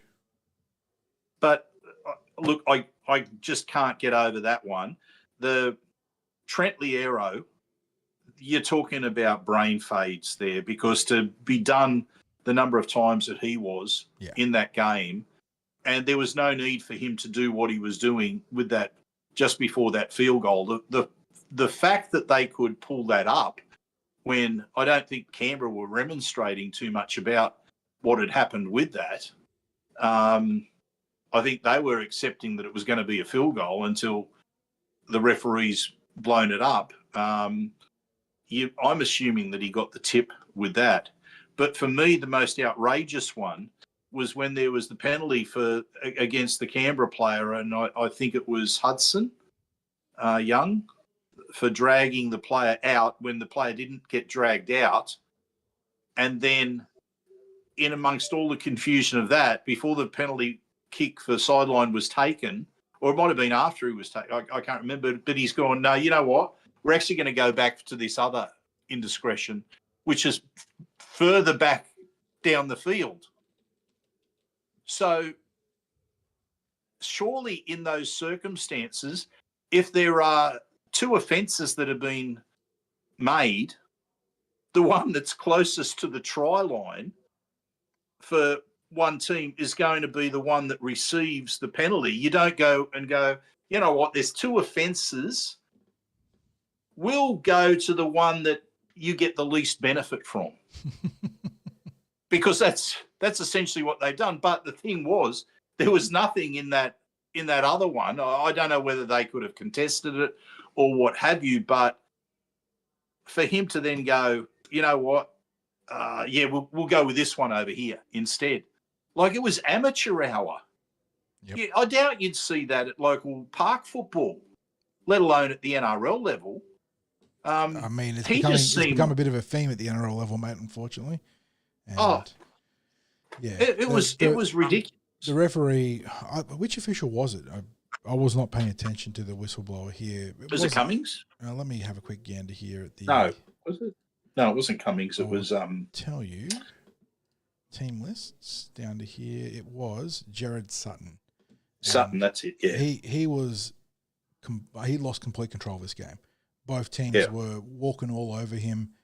There was so much niggle and spite going through the contest, and so much pushing of the lines, and then it's not a surprise that it spiraled out of control at the end there in that Utoikamanu incident that you mentioned. But yeah, there was a lot of in chat, Chris Hill saying that Starling was a pest all game. He was, he was definitely, classic dummy half play, being a little bugger and instigating and towing the line and going over it. And yeah, Sutton did not have control of his game, and it's no surprise that it was such a controversial finish because, like you said, there were controversial moments all through that build-up. And yeah, it's such a shame for the game that Magic Round was bookended by absolute dog shit refereeing in our game and then this game here. And look, we don't get Graham Annesley's Monday morning debrief anymore, which is a shame. But based on the feedback we got, is it? Well, I was going to say, because the indication via the press was that they were backing the bunker decision against Bailey Simonson, and the whole litany of other calls that were in that game for us would have been glossed over, and God knows what they would have made out of this one, out of the Melbourne Storm and Canberra Raiders game. It's. John, just going into other things come out of Magic Round, a couple of quick questions for you. Mm-hmm. Are the Panthers back, or were they always there? I'm a little bit torn here. I feel like it's neither right nor wrong, that statement. I feel, they dusted up the Broncos. The Broncos have been a weird team to get a read on this year, and I don't think they've been as good as advertised under Michael Maguire. I think they're a Michael Maguire team. Yeah, well, sorry, that's probably a good way of putting it, right? I think everyone expected 2014 South Sydney. Well, everyone. The media put the hype on 2014 South Sydney. They just needed the taskmaster to get in there and drive them and get the most out of them. They're going to be premiership contenders. Had that flashy start in the season against the Roosters, and have since oscillated between decent to subpar. And like you said, that could be more of a Michael Maguire thing than anything else. But I thought look at the talent in that team. Yeah, and even with the players missing, like they're missing Reece Walsh. Their backline still was Cobbo, Mariner, Staggs, a reborn Shibasaki who's having a great season, and Jesse Arthurs. It was a really good 1-5. Hunt and Reynolds, Carrigan, Haas, Xavier Wilson's a great young player. Pierre Cura's got plenty of hype. Heverington, Ricky, there's so many talented players in that roster, and they're just not performing to it. But on the flip side, I think Penrith are starting to. Maybe their best is not as good as it's been in the past, but I think they're getting back into stride. Nathan Cleary was obviously very good in the weekend. They still feel a bit vulnerable through the middle. No Fisher Harris there. I love Moses Leota as a dynamic wrecking ball prop that can give you a big offensive play, but they are feeling the loss of Fisher Harris in the physicality on defense. But yeah, a reminder that Penrith is still a very good team. It's still a very good team. John, would it be fair to say that the Broncos, when they were broken by, because they were in the contest for a while, but when they were broken by Penrith, that they didn't have too much more, and then Penrith were running downhill? Yep. Yeah. And, weren't really tested too much by the Broncos after that. It was the Broncos weren't in the fight. They weren't in the arm wrestle. They weren't interested in the arm wrestle once they were broken. And that seems to be the issue maybe for the Broncos, is that resilience level's not too high at the moment. And on top of that, or maybe playing into that, their pack has been, having flashes but not dominant, and then Ben Hunt has been a bit of a bust. They recruited him under much fanfare. I know that he's meant to be playing dummy half in an ideal situation with Ezra Mam not getting suspended, but Mam not picked this week, I believe. So Hunt's still in the halves. He has really struggled up there, and Adam Reynolds has done all the heavy lifting in the spine. Yep. So the Broncos not resilient. The antithesis of that is Raiders highly resilient. And the question to you is, are they the real deal? The Raiders, I am reticent to call them the real deal. I feel like they're an annoying team. Like they're a team that will, on their day, absolutely be able to knock over any given opponent. I don't know. I don't know if they've got it in them for the 3 to 4 weeks of consistency to be a legitimate contender to knock over 1, 2, 3, 4 if they're in the bottom bracket or lose in the first round of the finals. Fellow contenders in the finals. But, geez, they've got some talent in that team. I'm a big fan of Ethan Strange. I think that he's a very good young talent. Their centres are very powerful, Tomoko and Chris. Obviously, Tamale is having a really solid rookie season. Kale Weeks is a little bit streaky at fullback, but when he's on, he's electric.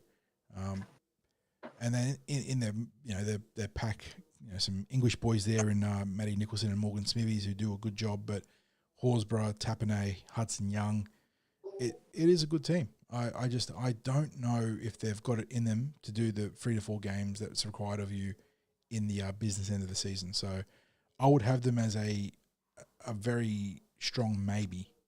I know it's sitting on the fence, but maybe leaning no if I had to as a contender.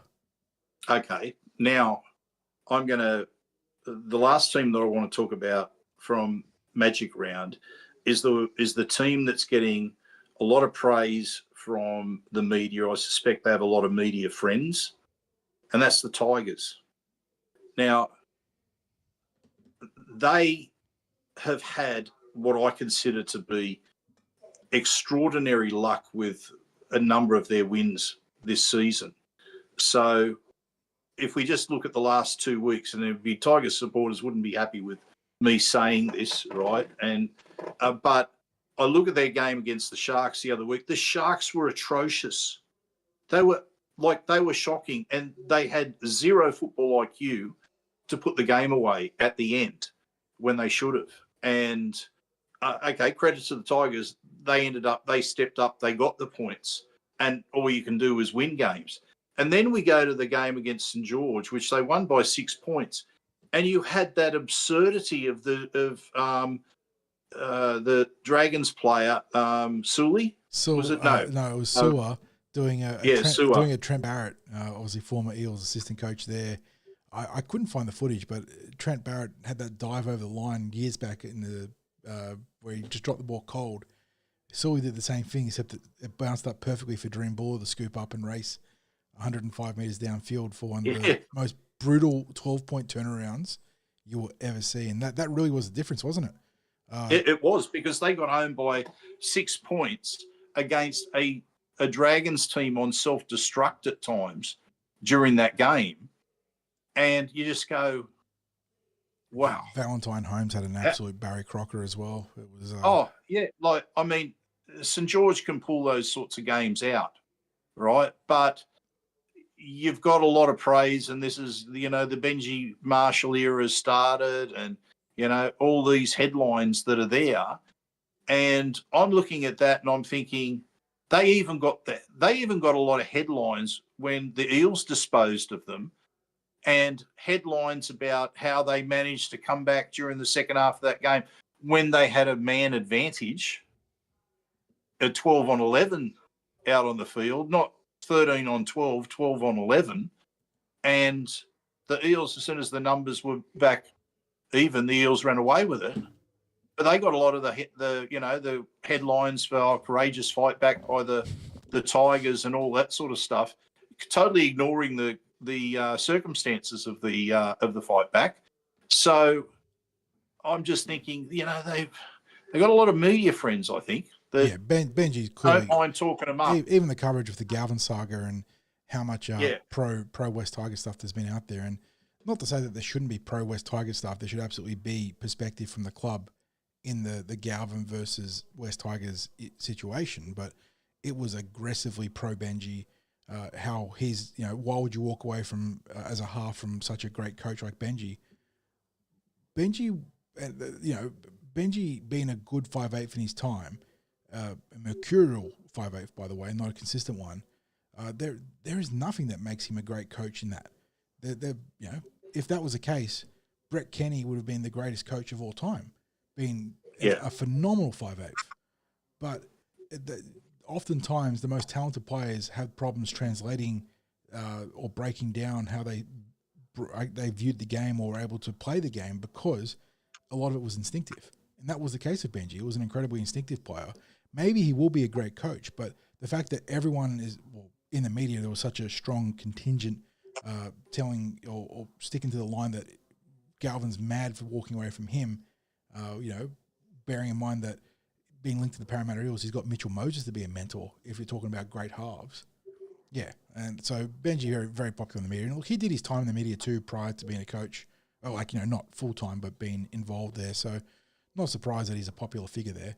But, and look, they've got a better roster this year, John. I'm expecting... The way they've recruited for 3 years. For 3 years, the way they've recruited, they should be better than what they've been. And the fact that they're actually now hauled themselves off the bottom is a reflection of year-on-year investment. And, they were due to not be shit. To be I know it sounds mean, to not be shit. Let alone being competitive. 3 wooden spoons in a row in the way they won them and how they recruited. Getting Api Coruscant, getting Stefano Utokamanu, who then walked away, getting Isaiah Papali'i, who then walked away, getting Bateman, getting Clemmer. The 4 or 5 halves they signed between Bud Sullivan and God knows who else there. They literally threw shit at a wall until it worked. So they were due to be, like you said, competitive, or as I said in not so kind words, not shit. Yeah, if they sucked again this year, it would have been legitimately one of the worst. Like you talk about dynasties, they would have been on the opposite end of the scale as a dynasty of ineptitude. So what's that coach that's out there? It's a bit of a meme, sometimes shit, sometimes not shit. Is that? Yeah, sometimes it may be not so good. Yeah.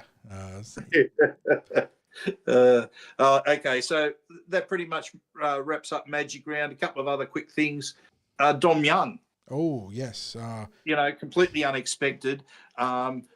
Most of the talk is around him returning to Newcastle, but Newcastle saying, on our terms, if it happens, we're not going to be helping Easts out of a problem where they're trying to maybe clear a bit of cap money. I did see the Joel and Fletch podcast, the inferior Fletch podcast, by the way.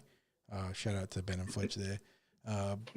They go figure, saying that if he does not return to Newcastle, he being of course Dom Young, linking Parramatta Eels as his number one option, then the Super League in the wake of a no Newcastle deal. Is that seriously what's out there? That's what they've discussed on their podcast today. And look, Eels obviously very keen to be in the market for great players to augment their roster, but we haven't got Zach Lomax in here, and we're struggling to fit Jordan Samrani into the picture to the point where we're converting him into an edge back rower. on top of having a guy like Hayes Dunster down there. I'm not saying that Hayes Dunster and Jordan Samaroni are Dom Young, but we've already got enough backs that are surplus to your 4 first-grade slots as it stands. That would be, I would argue, a misuse of cap resource at 60s. Yep. So is he going to end up at Newcastle? If he stays in the NRL, you'd think so, right? Newcastle obviously have Greg Marzu in his niche doing a fantastic job, but who are they running on the other side of the sideline right now? They have James Schiller, who, good reserve grade plus player, but Dom Young would walk in over him, you'd think. So yeah. I guess it's a matter of how they manage their cap. Well, that's the question, because Newcastle are tight, right? They're pinched. So there's been a lot of conjecture about the future of Kai Pierce-Paul. Would they need to move on a player? The Tigers and the Eels have both been linked to Kai Pierce-Paul in recent weeks. And what? Hang on. Be careful how you pronounce his name, John. KPP. Yeah, we'll just go with KPP rather than making a comment on how good or not good he is. So. Yes. Okay, so look, that's pretty much wraps up, I think, most of the main NRL talking points at the moment, unless there's been something that's broken late. I think there might have been some players returning from injury this week that has come up in the team list news, but we're now sitting on pretty close to 2 hours for this podcast. Well, I suppose the last major thing, 60s, is a bit of State of Origin talk. The front row debate, Terrell May, Stefano Utu'ukamanu.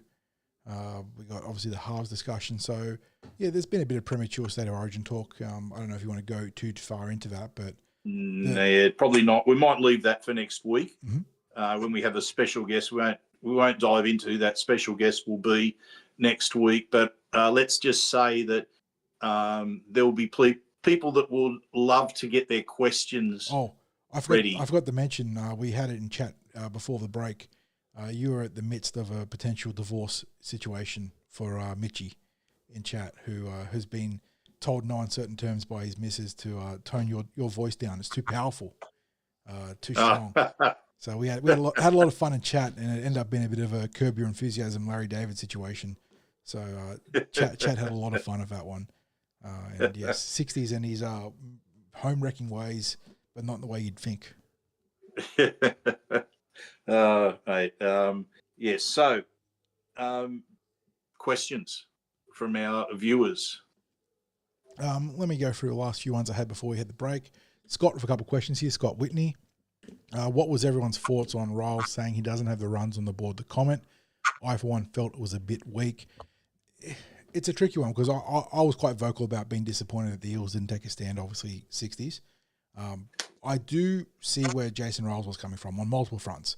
He's the two ends of his statement were, I don't have the runs on the board as a young coach, and I can't afford the hit to the hip pocket, which is true. You're going to be looking at a $50,000 fine most likely for any sort of comments attacking the officials. And I do see where Riles is coming from, trying to build a team culture. But like I said in that segment earlier, we had 11 years of Brad Alpha building accountability away from the officials and onto his own playing group, and nothing changed in the context of how we all officiated on a week-to-week basis. So, yeah, I do hope that while Riles is trying to set the standard now, the next time there is a real big, terrible call on the field, that he has the backing from the club to go out there and cop the fine, and the club. This is one of those ones where I'm not sure if is this a case where the club isn't allowed to pay for the fine 60s and it has to come directly from the coach's salary, or can the club front the funds on behalf of the coach? I don't know, and I reckon you could probably start a GoFundMe and Eels supporters. There was some talk about the fans paying for the fund in chat as well, and I definitely feel that. John, look, I think the thing is there was a very strong message from the coaches to the players of there were things that you did not do as you should have done last week, and that's why we lost, and they didn't want that focus to be taken away from that. So there was a few things that I was able to get a bit of insight from up at training today, and so I think there was a very clear message from that regard, like, boys, you didn't do this, you didn't do that, and we've spoken about it, and this is what happens if you do that. So, yeah. And then second question from Scott, I will die on this hill. It's a good hill to die on. Joe Ash is a 5'8" for a fullback. He had so much in attack and needs to be in first grade. Yeah, well, look, Jordan Samrani was obviously rewarded for his prolonged run of outstanding form in the Cup 60s, averaging pretty much 200 metres a game, with plenty of offensive stats in terms of line breaks, tackle busts, and try contributions or involvements. And Josh Papali has definitely matched him in that regard, has been maybe the best player in New South Wales Cup in general. He's been very, very good. He is building a strong portfolio for inclusion, and I think it's a matter of when, not if, he'll get that NRL debut and how the Eels integrate him into the team. Obviously, if there's an injury to Isaiah Iongi or a suspension, he comes straight into the team at the number one role. But the bigger question is, can they find that bench spot or a way of getting him into the team somehow? Yeah, see, he's definitely a first grader in waiting. Is he going to take Iongi's place at the moment? No, because we're seeing who Iongi's going to be. Is he going to take Dylan Brown?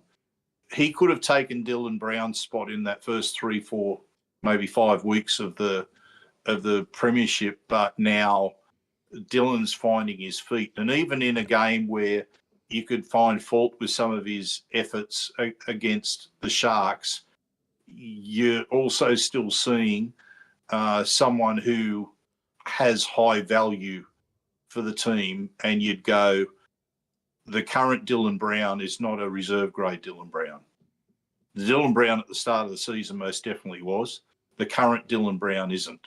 Yep. There is a place for him.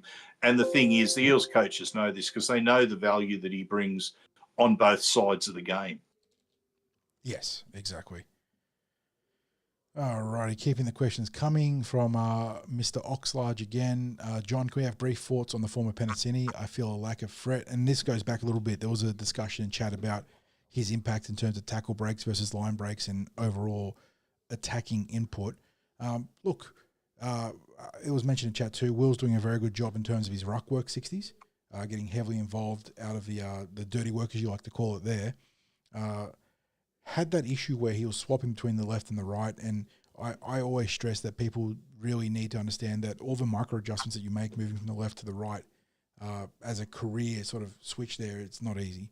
And Will definitely struggle. And in fact, there was, and I'm trying to think who it was that was speaking in the media, it might have been on one of the Fox channels might have even been Gordon Tallis, about he had his preference for which side of the field he wanted to play on. And it might have been in relation to Fafita's discussion with the Titans about him on the left. Yeah, exactly. Yeah.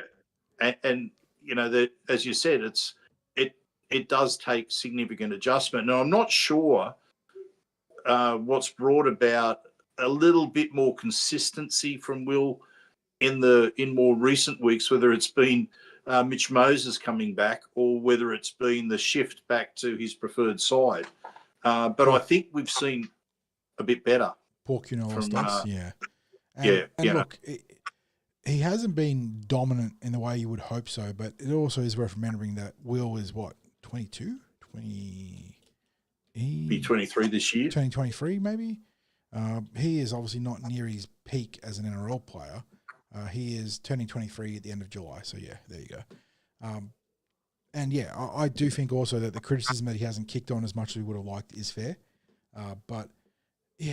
We could probably do a better job integrating him with early ball and giving him some better opportunities to post up 2-on-2, 1-on-1 in that regard. But it's Mitchell Moses' edge, and he often has a very defined, plan of attack. So we have to wait and see how that plays out. But I think the club are still very much invested in Will 60s. We saw that Daily Telegraph article mentioning him as a near certain thing to be re-signing long-term with the Parramatta Eels shortly, alongside Mattelli, Volkman and Tuivaiti. So, yeah, look, definitely a fair point there, but I think that we will see the best of Will moving forwards. Then we got, there was some general Bears discussion in the chat about who should be the coach, Arthur or Jason Taylor, and some of their recruitment choices. I don't know if you want to talk too much about the Bears 60s, but the way it's been reported by the media, it feels like BA is all but certain to be the next coach. It'll be BA. But the chat seemed to think that there was some pushback there. So interesting thing to monitor. No, it'll be BA. But in terms of what players they get, look, the media I wouldn't pay too much attention to the media because, you know, they've got players going there that wouldn't be going there, you know, like some big name players. And, but I'm sure that there is, you know, a target list that's there. The coach will be in place, obviously, by the end of this season, so that when you can start talking to players from November, that's when they'll start doing that work. They'll have a long list of players who come off, who become available to talk to in November, and that's the you know, like they're almost the club that's in prime position to do it because of the fact that they won't exist till 2027. Yep. So, you know, right across the NRL, clubs will be expecting that there will be players that will be with them for just one more season and will be a bear after that point. So there won't be one or two players on their own in signing in advance. It'll be a whole collection of players that'll be probably, by virtue of the fact that they're signing with a new franchise, will be high-profile advanced signings. Yep. We keep powering through. Ben Johnson in chat, very busy with a few questions for us. Great question first up. From this point in the season, what does success look like for the rest of the year? I'd like to see 3 wins in a row somewhere during the season, which I think would be a great benchmark for the team's development. 60s getting back-to-back wins. Eels so close to a number of wins this season, but coming away with 2 as we head into round 10. What does success look like for you? Can you quantify it, or are you trying to qualify it instead, mate? If I try to qualify it, is this qualifying it? If I say I would like their ladder position to be 12th or higher. All right. In terms of results or runs of results, look, I'm going to, Ben wants those 3 in a row. I'm going to be happy to go back to back at some point soon, and build from there. I mean, once you get the back to back wins, then you can start thinking about that third one. But I think we've got to back one win up with another. So I'd like to think they can do that at some point. And maybe, just maybe, like, I think we were stiffed really with that loss to the Sharks. This could have been against the Dolphins their first chance to go 3 in a row and really kickstart a bit of a run in the season. And that was taken away from us in, I thought, disgusting circumstances last week. And John and I were fired up in the instant reaction. And I don't back down from one thing that I said in that instant reaction. I was angered. I was so pissed off, like you, John. You almost feel like you don't want to talk about football or watch football after you sit through a game like that. Yep.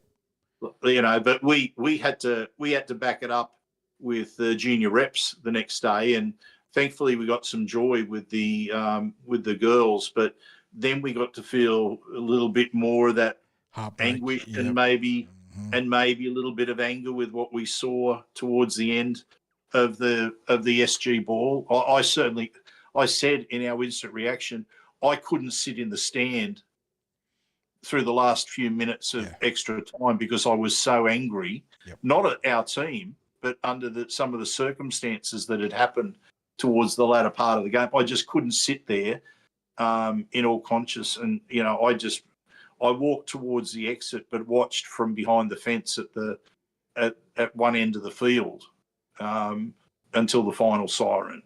And, you know, I felt guilty because I wanted to, you know, give the boys a clap at the end of the game, but I was so pissed off with someone else that was out there that I think took it away from them. But, you know, no points crying over spilt milk, I guess, at this stage. But, so that's for me.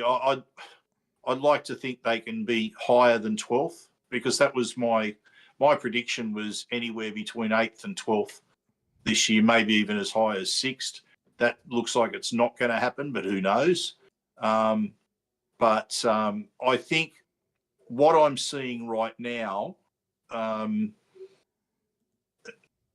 in the win over the Tigers, the loss to the Sharks, and I don't ever want to find a loss acceptable, but in terms of how the Eels performed, that was as close to acceptable as I'm going to be with a loss. Yep. You know, where I feel like, you know, they were dudded. Okay, moving on, mate. From Fletch now, by way of Ben. He wants to know if we think that a rotation of Barlaw, Tuivaiti, Hopgood and Williams will be the strongest front row possible. Obviously, the provision given there by Fletch that once Sam is back. Is that how you see our best middle rotation going, 60s, or would you like to see some young guys like Tony Mattielli maybe working their way in there, or is it just some other configuration, Matt Dury? So what was the rotation? His four-man rotation would be Barlaw, Tuivaiti, Hopgood and Williams. So it looks like you move Jermaine from lock into prop. And then you give him. What about Luca? So yeah, there you go. So instantly, Luca. Am I not missing that? Yes, I'm already not there. So I think you put Moretti into the top rotation there for sure, based on what we've seen. And to be fair to Fletch, I remember last time he was in chat asking a question, he gave Luca a fair bit of praise there. So obviously not a major slip there from the young man. I think Luca's in there for sure. I think Hopgood he's the one that's holding on at the moment, 60s. I think we saw some good signs from him against the Sharks, but he has been nowhere near his best ever since that Origin game where he got absolutely destroyed by Liam Martin. It's just, I don't know. We're not seeing the best of his offloading because teams have really cottoned on to lock up his arms. We're not seeing the post-contact meters that you sort of want if you're not going to be able to get the offload. I don't know. We saw his best game of the season last week, but we're definitely not getting the best version of Jermaine at the moment. My thought is, I think he needs to start off the interchange, and I would also hope that there would be some way that you could give him a bit more license to attack in coming off the interchange as well. It feels to me, and I mean, mind you, his minutes are really dropping down. Yeah. Dylan Walker's eaten massively in there, and I find myself struggling to find his role or identity in the team right now. And I imagine he's a strong trainer, and in terms of culture and leadership, he'd be a great individual for the team. But maybe we need a little bit more. So he might be a player that could be at risk, maybe too strong. But I look at what Riles is doing and how he's shaping the roster, and I think you need to see more from him. And bit of an update there, bit of self-flagellation from Fletch. He's given himself a forehead slap for forgetting Luca. Don't worry, young man. We have done plenty worse than forget a good player on the interchange. So way worse. You're doing just fine. Before we went live, the number of brain farts that we had, John, we were going, what is that person? What have I forgotten? I've forgotten something. Let's just pause it. Hang on a sec. We'll start again. Double, triple, quadruple check and still get it wrong. So, and then again, Ben, he's excited to see what Scott Wisemetal does with the attack once the young guys get a bit more experience. Agreed. Remind me to tell you guys his Olympic story next time we catch up. I am very keen to hear that one, Ben. So we'll put that one in the bank for sure. And then he's from the Peanut Gallery now, and this is a big question. Form of the Eels have slipped since Combat Stadium started serving skinless hot dogs and 4 and 20 pies instead of Villy pies. I'm with you on the Villy pie situation.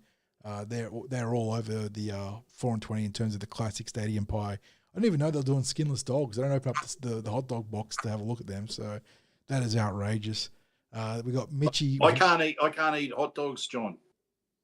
Whatever it is. You got a gag reflex on hot dogs? No. It's just it disagrees with me. It always has. Like the Frankfurt is like it doesn't sit well in the stomach. It's the reconstituted pork anus doesn't sit too well with your belly. No, it doesn't, and especially when you call it pork anus.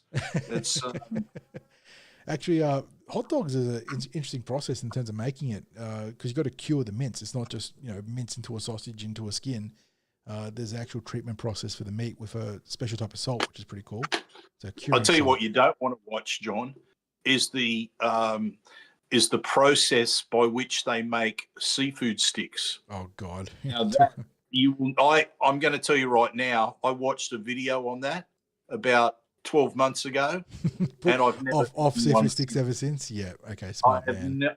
haven't had a seafood stick ever since. Like if you've wanted to be disgusted about something that you've eaten that is nothing what you think it is, I recommend anyone that does eat seafood sticks, just go to YouTube and just type in how do they make seafood sticks, and be prepared to never eat them again. Update from Mitchie.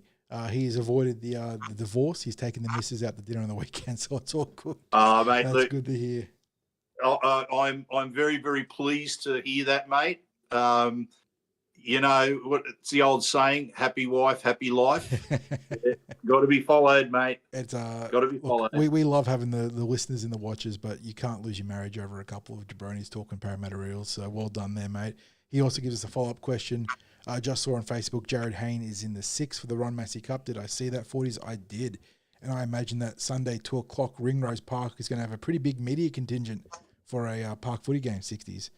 Jared in the playmaking role for the Wenty Magpies in Ron Massey. First touch I wonder of the if season, it's right? worth going out there.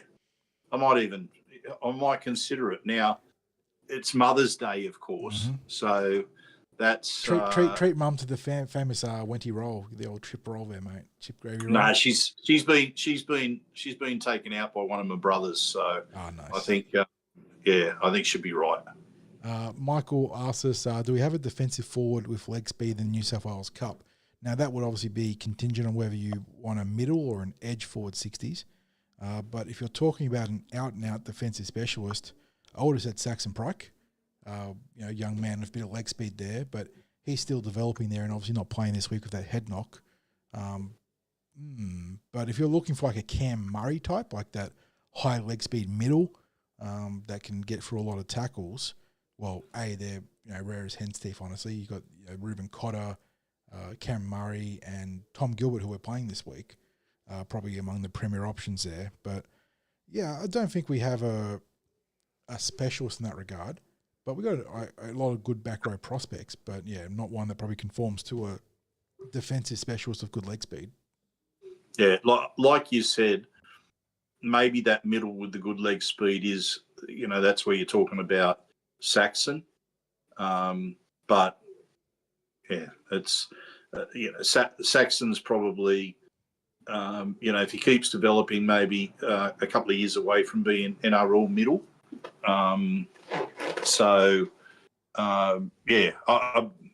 Of course, all that's dependent upon another preseason. Yeah.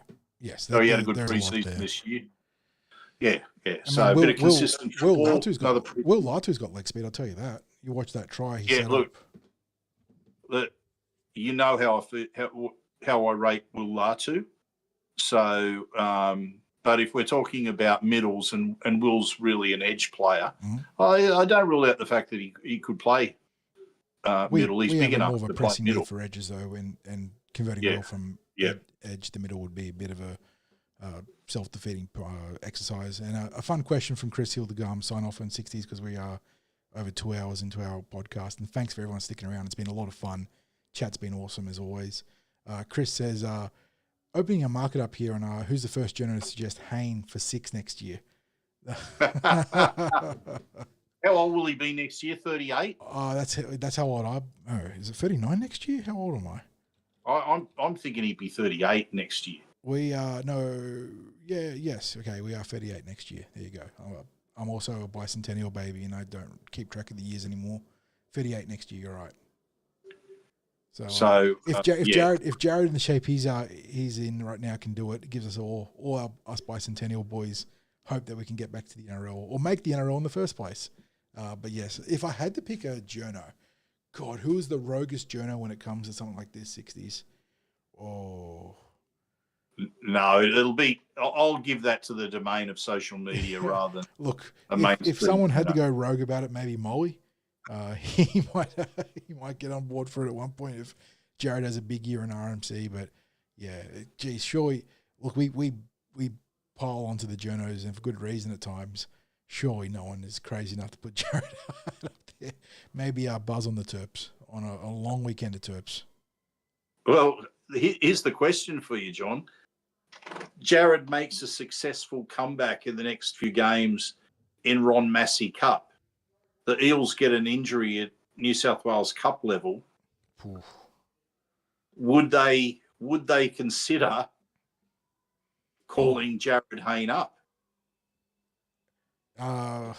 There's too many young players, right? We got too many young playmakers.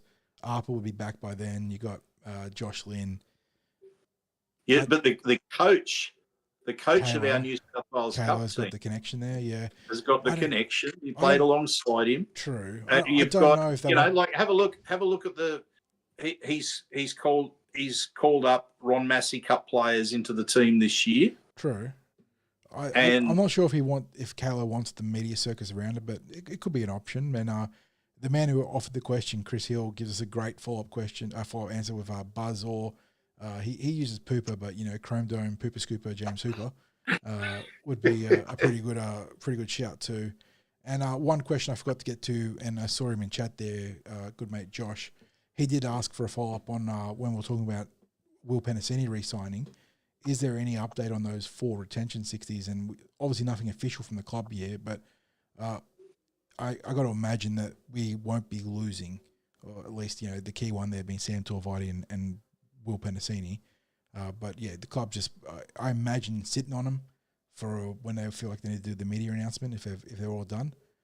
There is no unfortunately no deadline to announce the retentions. So we sit here waiting. Maybe it could be something they do online with developments on the Galvin front. Maybe something with more retentions in terms of the SG Ball and flag players that are there. There's a lot of housekeeping to be done in that regard, so they might have a bit of a PR blitz at some point. Yeah, I would see it that way. I would see it would be, they've probably got a timeline because it's happened in the past. Signings have been made. They then look at when would be the ideal time to announce those signings. So, and the thing is, we know that unless it's a player coming to the club, the extensions are often timed around, it might be that they might set aside a week where they're going to make those announcements. So, yeah. Okay, mate. Well, that's about it, isn't it? I'm sure there's more we can yap on about, but we want to keep people here all night, and it's been a great show as it stands. So thanks, everyone, for tuning in, mate. We're going to be busy from here on out because we've got a preview podcast to do tomorrow because the game is on Thursday, and we're out at Parramatta Leagues, home of the Eels in Stellos, where we'll be chatting with John Muggo, one of the great players to have a yarn to, honestly. He's got some incredible stories. The story he's been able to share with us about not getting dropped. It's an all-time based on a stray dog with the deciding vote. The deciding vote. A random mutt swaying favour to his way. Muggo. I'm looking forward to hearing the stories that surround a couple of tips I've been given. Yeah, you've got the inside ammo here, so it's going to be a great inside. podcast. Yeah, so when we finish the podcast, John, I'll give you the rundown on that. And then of course we've got the a BGA golf day on Friday where we will be doing the media for that. Praying for some dry weather there. Bit of chance of rain on Friday, unfortunately. Yeah, but so look, we've got a and that'll be after backing up for doing an instant reaction after a Thursday night game. Yeah. So we might manage to get a couple of hours sleep on Thursday night into Friday, the early hours of Friday morning. But thank you, everyone that stuck around. Again, thank you to our sponsors, Star Partners Real Estate, Auburn, Narellan and Parramatta, and, of course, the home of the Eels, Parramatta Leagues Club. Don't forget we're there on Thursday night, 5:30 with Muggo, as we were just saying. So see us in Sterlo's there. Get to meet John, maybe listen to some of those yarns, have a yarn with him yourself. Why not? Yes, and apart from that, if you'd like to get behind us with Patreon, that would be much appreciated. John, thank you. And as I always say, go you mighty Eels.